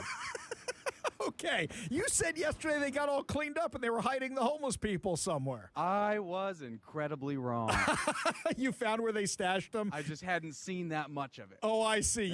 You found the Georgetown of San Francisco. I didn't need to go that far. No. Okay. I needed to go far enough that I could afford parking, and I found them just fine. Okay, wait a second. Zach, you don't have any of our radio equipment in the car, right? We don't want you having Seattle snow or San Francisco snow problems. Don't worry. It's all on my person right now. So it's fine. Did you leave a note in the window that said, nothing valuable, please don't break my windows? No, but I will attach that note to this report. Okay. No, I'm just kidding. But you brought up ICE in your tease there. Yeah. For what's coming up later in the show, and that was one thing that I wanted to bring up before we get to the fun stuff, because I told you yesterday that I was going to go kind of pop in, check in on a public safety briefing. Yeah. And one of the big themes, aside, I want to rank the themes of safety. Number one is just keep everybody safe. Number two, the NFL and all their different agencies that are helping out. I think they said 35 different government agencies, state and federal law enforcement branches helping out to keep everybody safe at the game. Is they're really focused. Their number two priority is human trafficking. That's a big theme. They're running actually banners with airplanes towing the big billboard banners above the city. So that's good. That's a good thing to be focused on and cracking down on. The problem is, when the reporters started asking questions at the press conference, no surprise they wanted to know about ICE. Yeah. And again, time and time again, all the different agencies and the representatives made it very clear that ICE would not be in attendance at the game on Sunday. So which is it? Do you want to take care of this issue? Do you want to actually crack down on human trafficking? Or do you just want to say you do? Because it seems like they just want to say they do. Yeah, because here's the thing, guys. If you want to stop human trafficking, a lot of it is people coming across the border. A lot of it are cartels that move people all over the place. And we know that anytime there's a big sporting event, a big celebrity event, you always have an uptick in human trafficking. It's one of the best times to actually save people from indentured servitude in human trafficking. So which one is it? Did anybody actually answer that question? No, it's just overwhelmingly, and it wasn't, it's of course from kind of a government agency perspective, so it's not, we don't want them here, we will resist them, it's just they will not be here. That's what they can confirm. Gotcha, so that's the safety. Any other interesting safety updates on the big game? Not particularly. That was the one that stood out to me and I thought was just another example of saying you want to combat a problem without actually wanting to combat a problem. That sounds like the Democrat way. What else is going on down there? Tell us about the fun stuff. Well, let's go to the fun stuff. Let's go to the fun stuff. You met the Seahawks. We just played your clip. I met the Seahawks. Yeah. And that was very fun. I don't want to weigh in on the burger thing because, it's not what's your favorite burger. Uh-huh. It's do the Rams and the Niners have a better burger? Sure. Being In-N-Out, being they're kind of local. Or do we have the better burger? And I even made that distinction to Jackson Smith and Jigba that no, I'm not going to bring Whataburger into it. Don't worry, you don't need to betray them. So this is like at the game when they have the cities stack up and they're like, we have Pike Place Market, we have the Space Needle kind of thing. That's what you're Exactly. trying to do. I'm with you. And the food bring the question- game to us. I got you. You know, politicians are a little easier to ask questions at a press conference. The sports stuff this is not my world, and I'm trying to figure it out. So there was usually somebody asking some kind of food question. So that was a great one that I could get in, kind of on top. Hey, one more on that, sort of a thing. Gotcha. So how'd you meet the Seahawks? Was this a press conference for the Seahawks, or they were walking around? How did it happen? This was kind of fun. It was a press conference for the Seahawks and the fans. So the fans kind of had ticketed. It was free. A lot of community folks, and that's why yesterday in line, a lot of those people were Seahawks fans that live here. This was kind of one of those things that a lot of people living here are taking part in all the festivities. So. There was fans that got to come in and kind of witness this, and they bring the teams out on a big stage, and then they dismiss the teams to go sit at the podiums like you see on TV every year around this time. And so the big players all get a podium with their name on it, JSN, and Mike McDonald gets his own podium, and of course Sam Darnold, who was unwavering in his support of In-N-Out, by the way. I'll give Gray Zabel a pass. He needs to learn a few things about the city. We'll get him there. So, Zach, it'd be kind of fun. I wonder if the connection between JSN and Sam Darnold is as strong as we think it is. If they can't agree on a hamburger. Solid. Yeah, I'm with you. What mediocre burger do you prefer? If you can't agree on that. So, I'll ask you this, Zach. There must be, if there's a lot of Seahawks fans down there, just like how we have the Mets bar across from the studio, is there a Seahawks bar down in San Francisco? And it'd be fascinating. You can't be there because you're going to be at the game itself, but it'd be interesting to interview the people in the Seahawks bar surrounding this event. Yeah, I'm going to try to make it there after. I do believe there's like a designated kind of bar. And then, of course, the fans, I think, will naturally sort themselves out at whichever establishments they want to go hang out in. But, yeah, there's Seahawk fans all over the place. And today they kind of opened up the fan zone, which is you can kind of buy a ticket and go do a whole bunch of activities, meet players. The Pro Bowl is going on, I think, right now. I didn't have access to that, but fans everywhere, all different teams. It's just really a big NFL festival more than anything. But like I said yesterday, it feels good to see buildings all plastered with Niner stuff on the inside and Sam Darnold's face on the outside. That's fantastic. What are you looking forward to tomorrow? Oh, man, I have not even gotten that far. No, there's a salute to service event going on tomorrow. I'm going to try to make it to some sort of charitable thing for the Air Force. And the NFL commissioner is going to give some remarks. And so I'll try to make it out to that and see what we can cover for KVI listeners out there tomorrow. Okay, so if you actually get to speak to the commish, we got to know the real questions. Are the Seahawks for sale? Are they going for sale after the Super Bowl? We need the real stuff there, Zach. I'm certain no one else will ask that, and I will be the first person he tells. I know that you will, Zach. Great job reporting on the ground from San Francisco. Young Zach, thanks so much, man. Appreciate it. I'll try to make it back to my car now. All right. I did park. Hold on, who's around? Okay, right, real quick. I did park in the. Yeah, real quiet. In the. It's the transgender district. It says it on the light post. And golly, I'll be darned. I could have swore the spots say oversized vehicle, but they feel like they used to be compact spots. Oh no! Oh no! You've been working on that one for a while, young Zach. Since I parked the car this morning. Young Zach, thank you so much. Hope you're having a great time down there. Really do appreciate it. Just a reminder, by the way, if you want to see young Zach in person, you can be part of our State of the Union event. We're going to be on February 24th at 6 p.m. We're going to be watching the State of the Union at Daniel's Broiler. You get steak, you get appetizers, you get salad, you get dessert, plus a live broadcast of the Ari Hoffman Show with all our friends. We're going to have more announcements on who's going to be joining us. Space is limited. Tickets sell out fast. I know we sold a bunch yesterday. Don't miss out on this. Go sign up at KVI.com. That's KVI.com. We go to the Warrior Injury Law Studio line. Take a call from John in Redmond. John, what's going on? Ari, dear man, after you talked to Mr. Neuenhaus, his closing remark was mayors and so on are looking for a way to either kill or improve the bill. My rhetorical question to you is there any way to improve a bill like this? Let me be 100% fair in this one for a second. Okay, so we're talking about House Bill 2489, which you haven't done so already. You should log on to the legislative website, or you should call the phone number 1-800-562-6000 and say no to House Bill 2489. This is the one that won't let cities sweep homeless encampments. Basically, what it's saying is here's all the requirements with which it's okay to sweep a homeless encampment. Now, the problem is you're saying is that if they don't accept it, you really can't do anything about it, and then they have to stay. That's the biggest problem. Does that clarify things a little bit there, John? That helps, but I think the entire bill is so onerous, as in your word, that it's ridiculous. These people who are proposing such a thing should remember that local municipalities should have their own ability to tell people to keep on moving. I agree.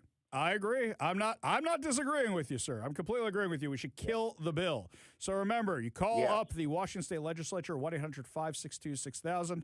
That's 1-800-562-6000. And you say no to House Bill 2489. That's no to House Bill 2489. John, great questions. Appreciate you being part of the show. And those people who don't call are going to regret it. Well, also, while you're calling, make sure you call and say no to the sleazy Senate bill, which is the income tax, because otherwise we're going to have problems with that as well. John, appreciate the call. Yeah, appreciate you being part of the show. You want to be part of the show, you give us a call or text at 206-421-5757. That's 206-421-5757. We go back to the Warrior Injury Law studio line, take a call from Kevin in Bellevue. Kevin, what's up? How are you tonight? Oh, I'm just peachy. What's going on, man? I'm just peachy. Love it. Okay. So I read a couple posts from the Seattle Police Department. They keep telling us that crime is down, and of course it is. It's the comparison would be if a tree commits a crime in a forest and there's no cop around to see it. Does that make a statistic? So we know there's fewer cops, fewer patrols, fewer stops. So the spreadsheet looks great. It looks amazing, but congratulations when we fix crime by closing our eyes. Meanwhile, everyone who lives here is playing is this normal, or should I call someone who won't show up? Crime didn't go down, in my opinion, Ari. Enforcement did, and the numbers they're having the best year of their lives. How about that? So I'm going to play devil's advocate slightly and then agree with you the rest of the time. Okay? So number one, the numbers were at their record highs. It was kind of hard for them to go up. Let's do that. They were likely to come down, especially when we reinstituted police pursuits. When crime was at record highs, that's when the Democrats in the Washington State Legislature said no more police pursuits. So, of course, crime is going to go up, especially with things like grand theft auto, people being hit by cars, pursuits, not pursuits, excuse me, but people running away from the cops, all that's going to go up. You are 100% correct. And Mike Solon from the Seattle Police Officers Guild said the exact same thing, is that many people aren't even reporting the crimes anymore. Like, for example, if, God forbid, Zach's car gets broken into while he's in San Francisco, is there any point in calling it in? No, because just like Seattle, just call your insurance company and they're going to replace the glass for you. There's that. Also, the other thing, when they talk about these numbers of recruiting police officers, they are ignoring the looming number of retirements. And they are also ignoring the fact that they lowered their standards to recruit the ones they have. And they still have not replaced. They have to replace, 800 police officers? So if you get 90 a year, great. In 8 years, you still won't have the amount you lost, which was below minimum staffing levels before the exodus actually started. So really, it's all about trying to paint these things in a better light, and people like you can see right through it. Is that about right, Kevin? Fair enough. Thank you. No problem. Appreciate the call. Appreciate you being part of the show. Love the conversation. You want to be part of the show, you give us a call or a text at 206-421-5757. That's 206-421-5757. We go back to the Warrior Injury Law studio line. Take a call from Garland in Carnation. Garland, what's up, man? Dick's Burgers. I love that you hung on hold. I love that you hung on hold this whole time to say Dick's Burgers and represent the home team. I'm going to make sure that they know about that. That's very good. And one last question. Did you know about that big truck wreck on I-5 about 5 days ago? On I-5 5 days ago. Hang on a second. Going now, south. do me a favor. Send me a link to that, arikvi.com. I just sent some stuff off to ICE about another truck wreck, but I think that was like 7 or 8 days ago. That could have been that long. It was a mess, too. Wait, the one that hit the snowplow? The one that hit the snowplow or a different one? This is on the 101 exit and I-5 South. I don't think it was that one. Do me a favor. If you see anything on that, send it to me, and I'll do what I do and find out who was driving that sucker, okay? Yeah, because that was a big 3 of them. Yeah. Both sides of the roads. Yep, send it on over to me. ARI@KVI.com. ARI@KVI.com, okay? I'll see what I can do then. Thank Good you. deal. Thank you, sir. Appreciate it. Appreciate you being part of the show. You want to join us and be part of the fun today, give us a call or text at 206-421-5757. That's 206-421-5757. Got time for one more call, I think. We go back to the Warrior Injury Law studio line. Take a call from Melvin in Federal Way. Melvin, what's up, man? Hey, how you doing? First-time caller. You mentioned a bill, House Bill, I think it's House Bill 2469, was it House Bill 2489? 2489. 2489, that's the one about not sweeping homeless encampments. That one, 2489. Oh, okay, okay, thank you. Thanks a lot. Yeah, my pleasure. Thanks for listening. Appreciate you calling and clarifying that. That's right, everybody. Remember to call 1-800-562-6000 and say no to House Bill 2489 and also say no to the income tax, the sleazy Senate income tax. Bob Ferguson and Lori Jenkins and sleazy Senator Jamie Peterson's state income tax. Make sure you say no to that one because it is not a millionaire's tax. If you call it a millionaire's tax, you want it. If you call it an income tax, you understand it. Make sure you say no. When we come back, my friends, lots more to discuss as the show continues, including how activists and teachers are colluding to turn your kids into their little stormtroopers in school. We'll tell you all about it. But first, Todd Herman's Daily Thoughtcast right now on The Ari Hoffman Show.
Welcome back to the Ari Hoffman Show, my friends. Just a reminder that on February 24th, President Donald Trump will be giving his State of the Union address. And you can join us for Stake of the Union. That's right. After a 5-year hiatus, one of KVI's favorite events is back. Stake of the Union, February 24th, out at Daniel's Broiler Steakhouse. We're going to be doing a live broadcast of the show. We're going to be watching the State of the Union, and you get steak. Nothing better than that. Lots of meat. There'll be other fun stuff, too, plus some of my friends and celebrity guests. So sign up now at KVI.com. Go to KVI.com right now to sign up because we will sell out. This thing has always sold out before. We're bringing it back after a 5-year hiatus. Demand is going to be even more. Make sure you sign up now at KVI.com. That's KVI.com. And our special guest will be announced. And you want to say, oh, my God, now I really want to go. And then find out it's sold out. Also, we got a caller in the last segment during the commercial break who was saying, what's the point of calling the Washington State Legislature? Let me clarify this for everybody just so you understand. They log the calls at the state legislature, and they log the pros and cons that they get on the website. So what happens is they get it and they go, okay, you like this bill, you don't like this bill. That's why I tell you to call. If it's an overwhelming response, we have killed bills before. There was one line in particular where somebody in the legislature texted me and said, Ari, I don't know what you just said on your show, but the phones just went nuts and everybody started calling. So we have done that before. What you got to do is when you do that, they actually log this stuff. Now, for those of you who are skeptical, because Democrats run the legislature, so far, I have not seen any evidence of caller fraud. So far, when we say no to something, there's an overwhelming response that they say no on something. That has happened with the regular. For example, the thing where you had creepy Chris Rakedahl trying to intrude on homeschooling rights. That got killed because there was an overwhelming objection against it. There's other things, like, for example, the bill that Lisa Wellman wanted to do that was going to that was going to hide information on daycares. That got killed because of overwhelming reaction. It can be done. It can be done. Now, my question is, are we seeing another parent uprising? Yesterday, we told you about students in White Center at the Highline School District from Evergreen High School and Cascade Middle School walked out during school to go protest ICE. We saw evidence of them blocking streets in photographs. Now, one dad was so mad, his video has gone viral of him going to pick up his kid. The problem with this video, I can't play it on air because he drops the F-bomb like every other word, and that wasn't fair to Kevin because it's a 3-minute video of this guy dropping the F-bomb. Now, mind you, I understand how mad he is, and he is 100% right. I just can't play it on air.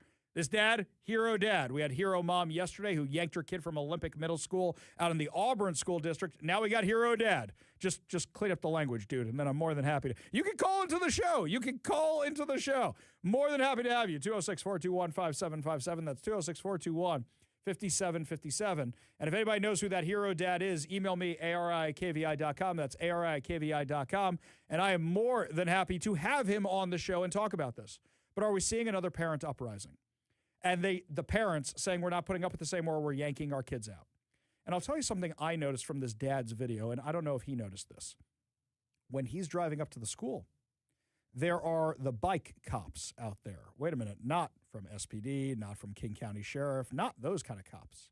I mean the Antifa types. Now, they're not dressed in black bloc, but they're the same activists who go out there who are now wearing neon colors like cyclists and using their bicycles to block the street for the children. I don't think they're teachers. I think they are local activists. The teachers are part of this, no matter every single school district saying they had nothing to do with this whatsoever. Don't lie to me. We know you did. We see your teachers outside. Maybe if some effort went to keeping the kids in the building, you wouldn't need the teachers outside if your excuse is you're just there to monitor safety. So I want to know, have you hit your limit? Is this where you've hit your limit with the public schools where you can blatantly see the kids being used as little drones in their anti-ICE efforts?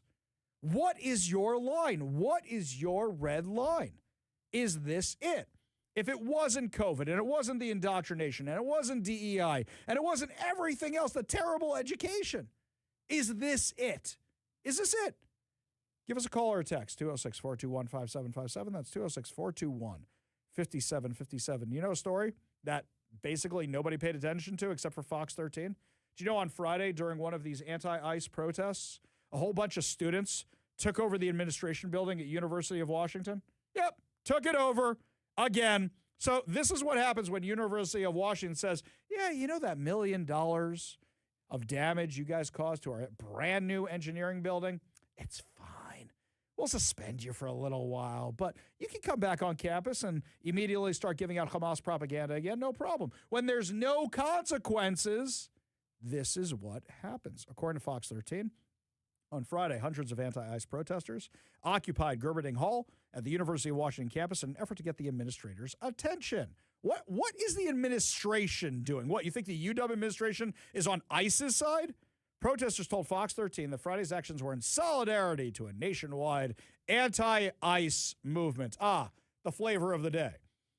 These are the people who were just wearing keffiyehs 5 minutes ago. By the way, I'm getting pictures from some of you from the rally in Olympia. I am absolutely loving the ones of the people who are there to support trans rights wearing the keffiyehs. That one cracks me up.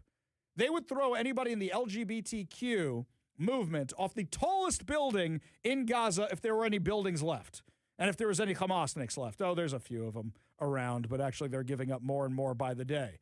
Oh, how progressive of you. There's no more Hamas. You're still wearing the colors. It's like people who have a sports team that's completely gone. Oh, wait a minute. That hits a little too close to home for some. I'm not comparing you to Hamas. I'm not doing that. Sorry. Not doing that at all. Really What, the Seattle not. Sea Dragons? Yeah, How them. dare you? That's what it is. The Sea Dragons. Hey, how come Chris Daniels isn't advocating for the Sea Dragons, huh? I'm just waiting for that report. Are the Sea Dragons coming back? Yeah, put that one on there. So they said the organization told Fox 13 to have 4 demands from the university. Follow Washington state law. Publicly commit to comply with Keep Washington Working Act. And do not share info with ICE or DHS. Are they sharing it right now? You think University of Washington is sharing that information with ICE? Enforce the university's commitment to the highest standards of ethics. Release public statements disclosing surveillance technology used on campus and any plans for... Really? Really? I want to go back to my original question. You think, I can't believe I'm defending UW here. I really can't. You think University of Washington is working with ICE? Uphold UW's standard of excellence. What standard of excellence? A public service by tangibly supporting students and workers, especially those of vulnerable status, is clearly defined and enforce public and private spaces where ICE cannot. What are we doing here? Is ICE at the University of Washington campus? Protect the safety of migrant workers, faculty, students, and patients in UW hospitals by ensuring ICE cannot enter any UW healthcare facilities. Provide adequate education on how to protect staff and patients from ICE besides notifying administration. You guys did it. You stopped ICE. You guys melted the ice right there. Well done, everybody. Really just well done. Give a mouse a cookie. That's literally what this is. You guys allowed the Antifa and anti-Israel activists to take over a building one time, and they caused $50,000 in damage. The second time, they caused $1 million in damage. And guess what? They're back for more. What, you think it's a coincidence that you let the activists back on campus, that now there's an activist rally and occupation on campus? Gee, why'd you not have it for 9 months, and now you're having it again? Because you banned them from campus. And now you're going to have more of this. What's the next flavor of the month? They going to be mad about the Melania movie? We demand you do not show the Melania movie. We're going to take over the administration bill. What is the next cause? What is the next cause? When we come back, my friends, an exclusive story about a new lawsuit that may be filed against the city of Seattle regarding the deadly autonomous zone. We'll tell you all about it when we come back. You're listening to the Ari Hoffman Show on Talk Radio 570 KVI.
Welcome back to the Ari Hoffman Show. Just a reminder of our State of the Union event. That's right, my friends. Join Talk Radio 570 KVI on Tuesday, February 24th at 6 p.m.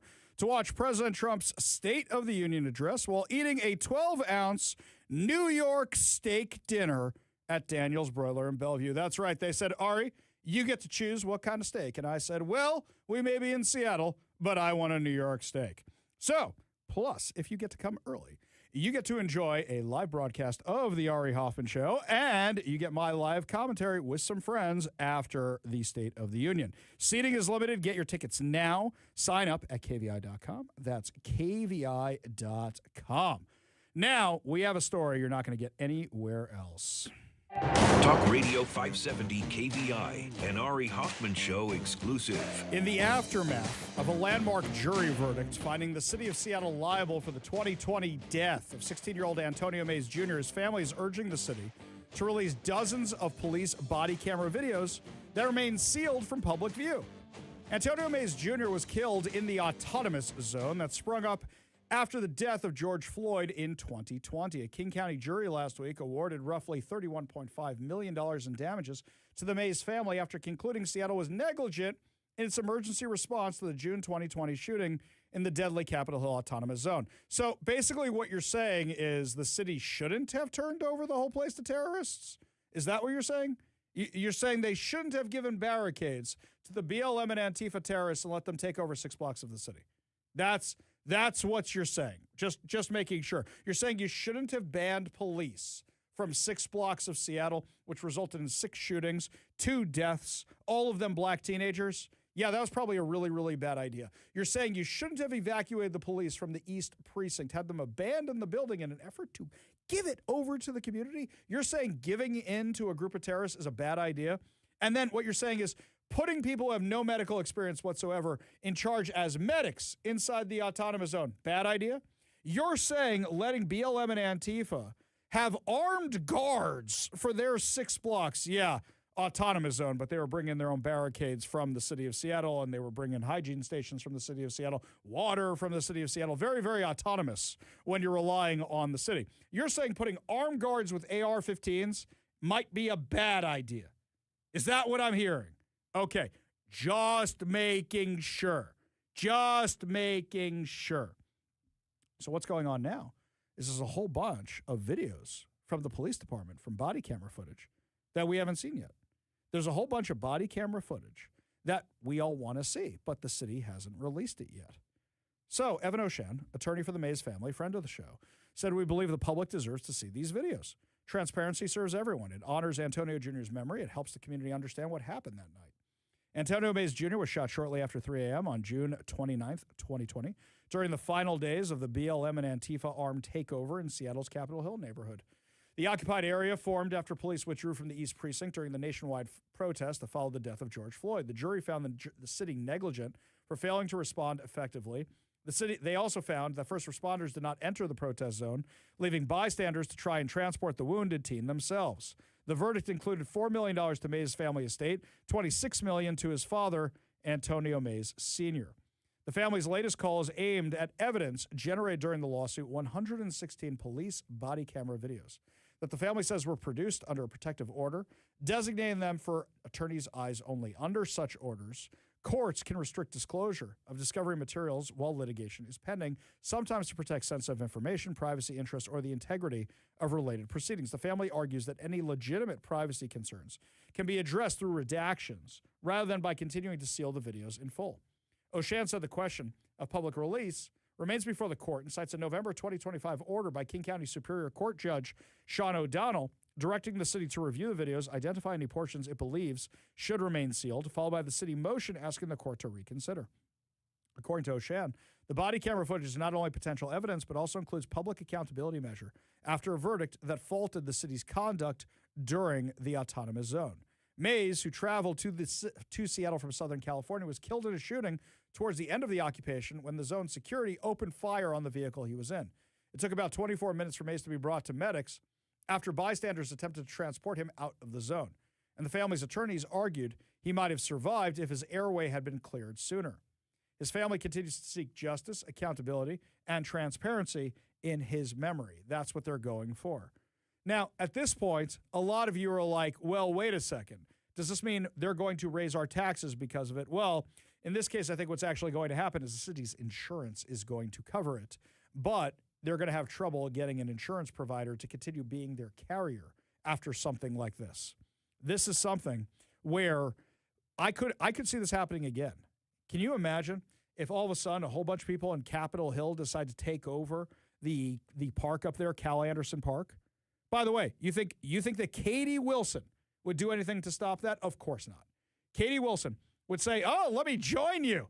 I'm going to come camp out here with you. We're going to do that. I could see that happening.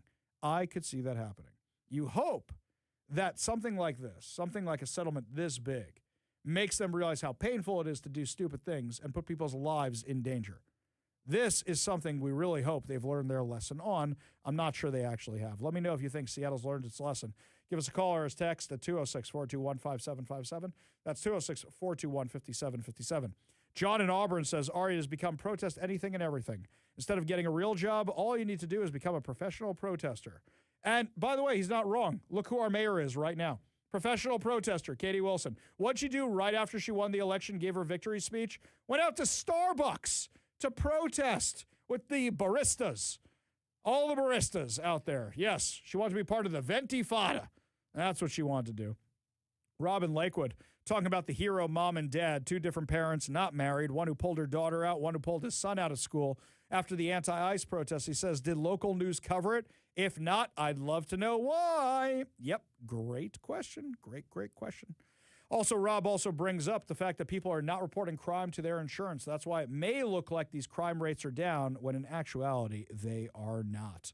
Only good news to wrap up the show. When we come back, your good news headlines, lots of Seahawks news for you, too. We got that for you, plus a whole lot more to put a smile on your face heading into your evening commute. You're listening to the Ari Hoffman Show on Talk Radio 570 KVI.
Only good news to wrap up another amazing episode of the Ari Hoffman Show right here on Talk Radio 570 KVI. And an unexpected guest right before we go to our good news. Just because they heard the last segment, we've got attorney Evan O'Shan and his client, Antonio Mays Sr., on the phone with a quick message for us. Gents, what's going on? So we are asking for transparency and accountability from the city of Seattle. And I'll let Antonio tell you what it is that we want. There's a lot of body cam footage, over 100 pieces of police body cam footage that has attorney's eyes only on it. And I feel like it's really getting in the way of some transparency for the community and the city of Seattle. And, just civilians in my situation in particular, as citizens of Washington, Seattle, and the United States, we should have some transparency. And I want the attorney's eyes only released from this body cam footage. I think the reason they're not giving it over, gents, is because in the background you're going to see everything they allowed during the autonomous zone, and it's not from cell phones. It's from police body camera footage, and that's going to open them up to a whole bunch more lawsuits. But I have your press release. I have your story, and I'm going to send it to some people higher up that may be able to overrule some local stuff here. Okay, guys? Hey, thanks a lot. I appreciate your support. All right, guys. You take care now. Appreciate the call. Appreciate you being part of the show. Well, let's pivot on over to Seahawks news, my friends. So we got this one right here, which is kind of like a bittersweet story for Kyle Drezen. This, according to Cairo 7, his passion for the Seahawks runs deep, so deep his marital tattoo is a 12 on his ring finger. He said the Seahawks were his first love, said his wife. It's a love and support that has meant more over the last several years as he's battled brain cancer. As the Seahawks made the Super Bowl, he took to social media trying to make his lifelong dream come true, seeing the team play at the Super Bowl. Says seeing the Seahawks in the Super Bowl is on his bucket list. That's what he told Cairo 7. He and Blair took Cairo 7 airwaves last week, calling for the Seahawks to get them to the game. The team had plans to do so, but an anonymous person close to the family swooped in first, gifting them airfare, hotels, and tickets to San Francisco. Quote, being a diehard sports fan, it shows that it's not always about the Sundays or whatever day they're playing. It's about the community, the rivalry, the camaraderie. You can have teams that just can't stand each other, but you can still have that commonality of coming and being together as a community to share a common interest. It's something that's always been there for me. Treatment has been taxing. The diagnosis is a weight to carry on its own. The Seahawks in this season's success have been a savior. He says when you're going through something like this, you need to hold on to the glimmers, the moments of hope. When we got the diagnosis, I wanted to give us something to hold on to hope, to continue pushing forward, to have something in the future that was positive. After their segment aired, people they hadn't heard from years reached out, even fans across the country who they never met. Even Patriots fans were saying, we hope you win the game. We hope your husband gets to go. The Dresdens will fly out on Thursday to soak in the entire fan experience as a member of the 12s. When they get home, it will be Kyle's 12th and final chemotherapy treatment. The fact that there are people out there and organizations out there take the time to understand how something just as a thought or a prayer can make a big difference for anyone going to my situation. You know what? I'm going to send the story over to Zach while he's down there, see if he can find them. That could make for a really, really great interview. Meanwhile, there's this one about a house divided. According to King 5, Eric and Stephanie Canup kicked off their marriage about 4 months ago, right around the start of the NFL season. Their wedding, held September 20th, 2025, in the picturesque landscape of the Yakima Valley, took the meaning of love for each other and love of the game to a whole new level. Eric is a proud 12 and roots for the Seattle Seahawks. His bride, Stephanie, is a devoted New England Patriots fan. Well, they're not all perfect, right? I mean, there's always something. The Teammates for Life won their favorite NFL jerseys, and now their teams are facing off in the season's biggest game, Super Bowl. You might even say the Canups' nuptials predicted the 2025 season's final matchup. I'm a football nerd, so I love football. Just anything about football, I love it, Eric said. Now their young marriage will face a true test. How will the fan of the winning super team handle bragging rights in the household divided? Quote, one of us is going to be happy, and me as a football fan, I love watching a good game. I love when Seattle beat Denver, but that Seattle-New England game in the Super Bowl, I think, is one of the best Super Bowls that they ever played. It was so competitive. Yeah, we all know who should have won that game, Pete Carroll. Just give the ball to the big guy. We all know. We can all watch this, right? Okay. Stephanie agreed. That was a competitive game right down to the last minute. The Seahawks and the Patriots face off in the Super Bowl on February 8th. The game airs at 3:30 p.m. The couple's wedding was less I do and more first down. Guests arrived in their own team colors, transforming the event into something resembling a tailgate party. and waved pom-poms and tiny foam fingers as the couple made their entrance. The bride carried a football instead of a bouquet, without a bobble or a fumble, and the cake topper featured the couple in their respective team colors, locked in eternal gridiron rivalry. Referee Reverend Christina Van Horn, who offers officiating services in Washington, ensured no one went offsides during the ceremony, said the energy on the field and the feeling of love were unforgettable. It was like a big football game. Everyone was cheering them on. It was so much love, and I'm still smiling every time I talk about it. To stand there and witness the love for each other, for their teams, and for their families, it was really, really beautiful. Stephanie's mother served as the couple's offensive coordinator, offensive coordinator or wedding planner in civilian terms, orchestrating a ceremony that was equal parts heartfelt and delightfully energized. For us, it was a blast. It's not something you get to do every day. It was very special. Having everybody there we know and loved, it was special. Couldn't get any better than that. In fact, the vows themselves were read from a playbook. I kid you not. This is a little extreme. I wanted to get married on the bridge of the Enterprise. My wife said no. We went to Vegas for the Star Trek experience. I said, sweetie, it's not going to mean anything. It's fake, but can we get married on the bridge of the Enterprise? And she goes, how about no? But I will go to the Star Trek experience with you and enjoy it with you. That is a huge give from my wife, who watched one Star Trek movie and said, I am never watching this again with you. You enjoy your fun. I told you I went there with some friends in my 20s when I was really broke. Yeah. And they were like, you want to go? And I was like, I'm not paying money for that. So I waited outside for them to come out. Yeah. It's actually, if you still go to the, whatever the Hilton is now, if you still go to that hotel, you can still see some Star Trek-y stuff. Well, my friends, that's going to do it for us today. But fear not, my friends, we'll be back tomorrow with more insane stories, more exciting guests, and more reports from young Zach from San Francisco. You've been listening to The Ari Hoffman Show on Talk Radio 570 KVI.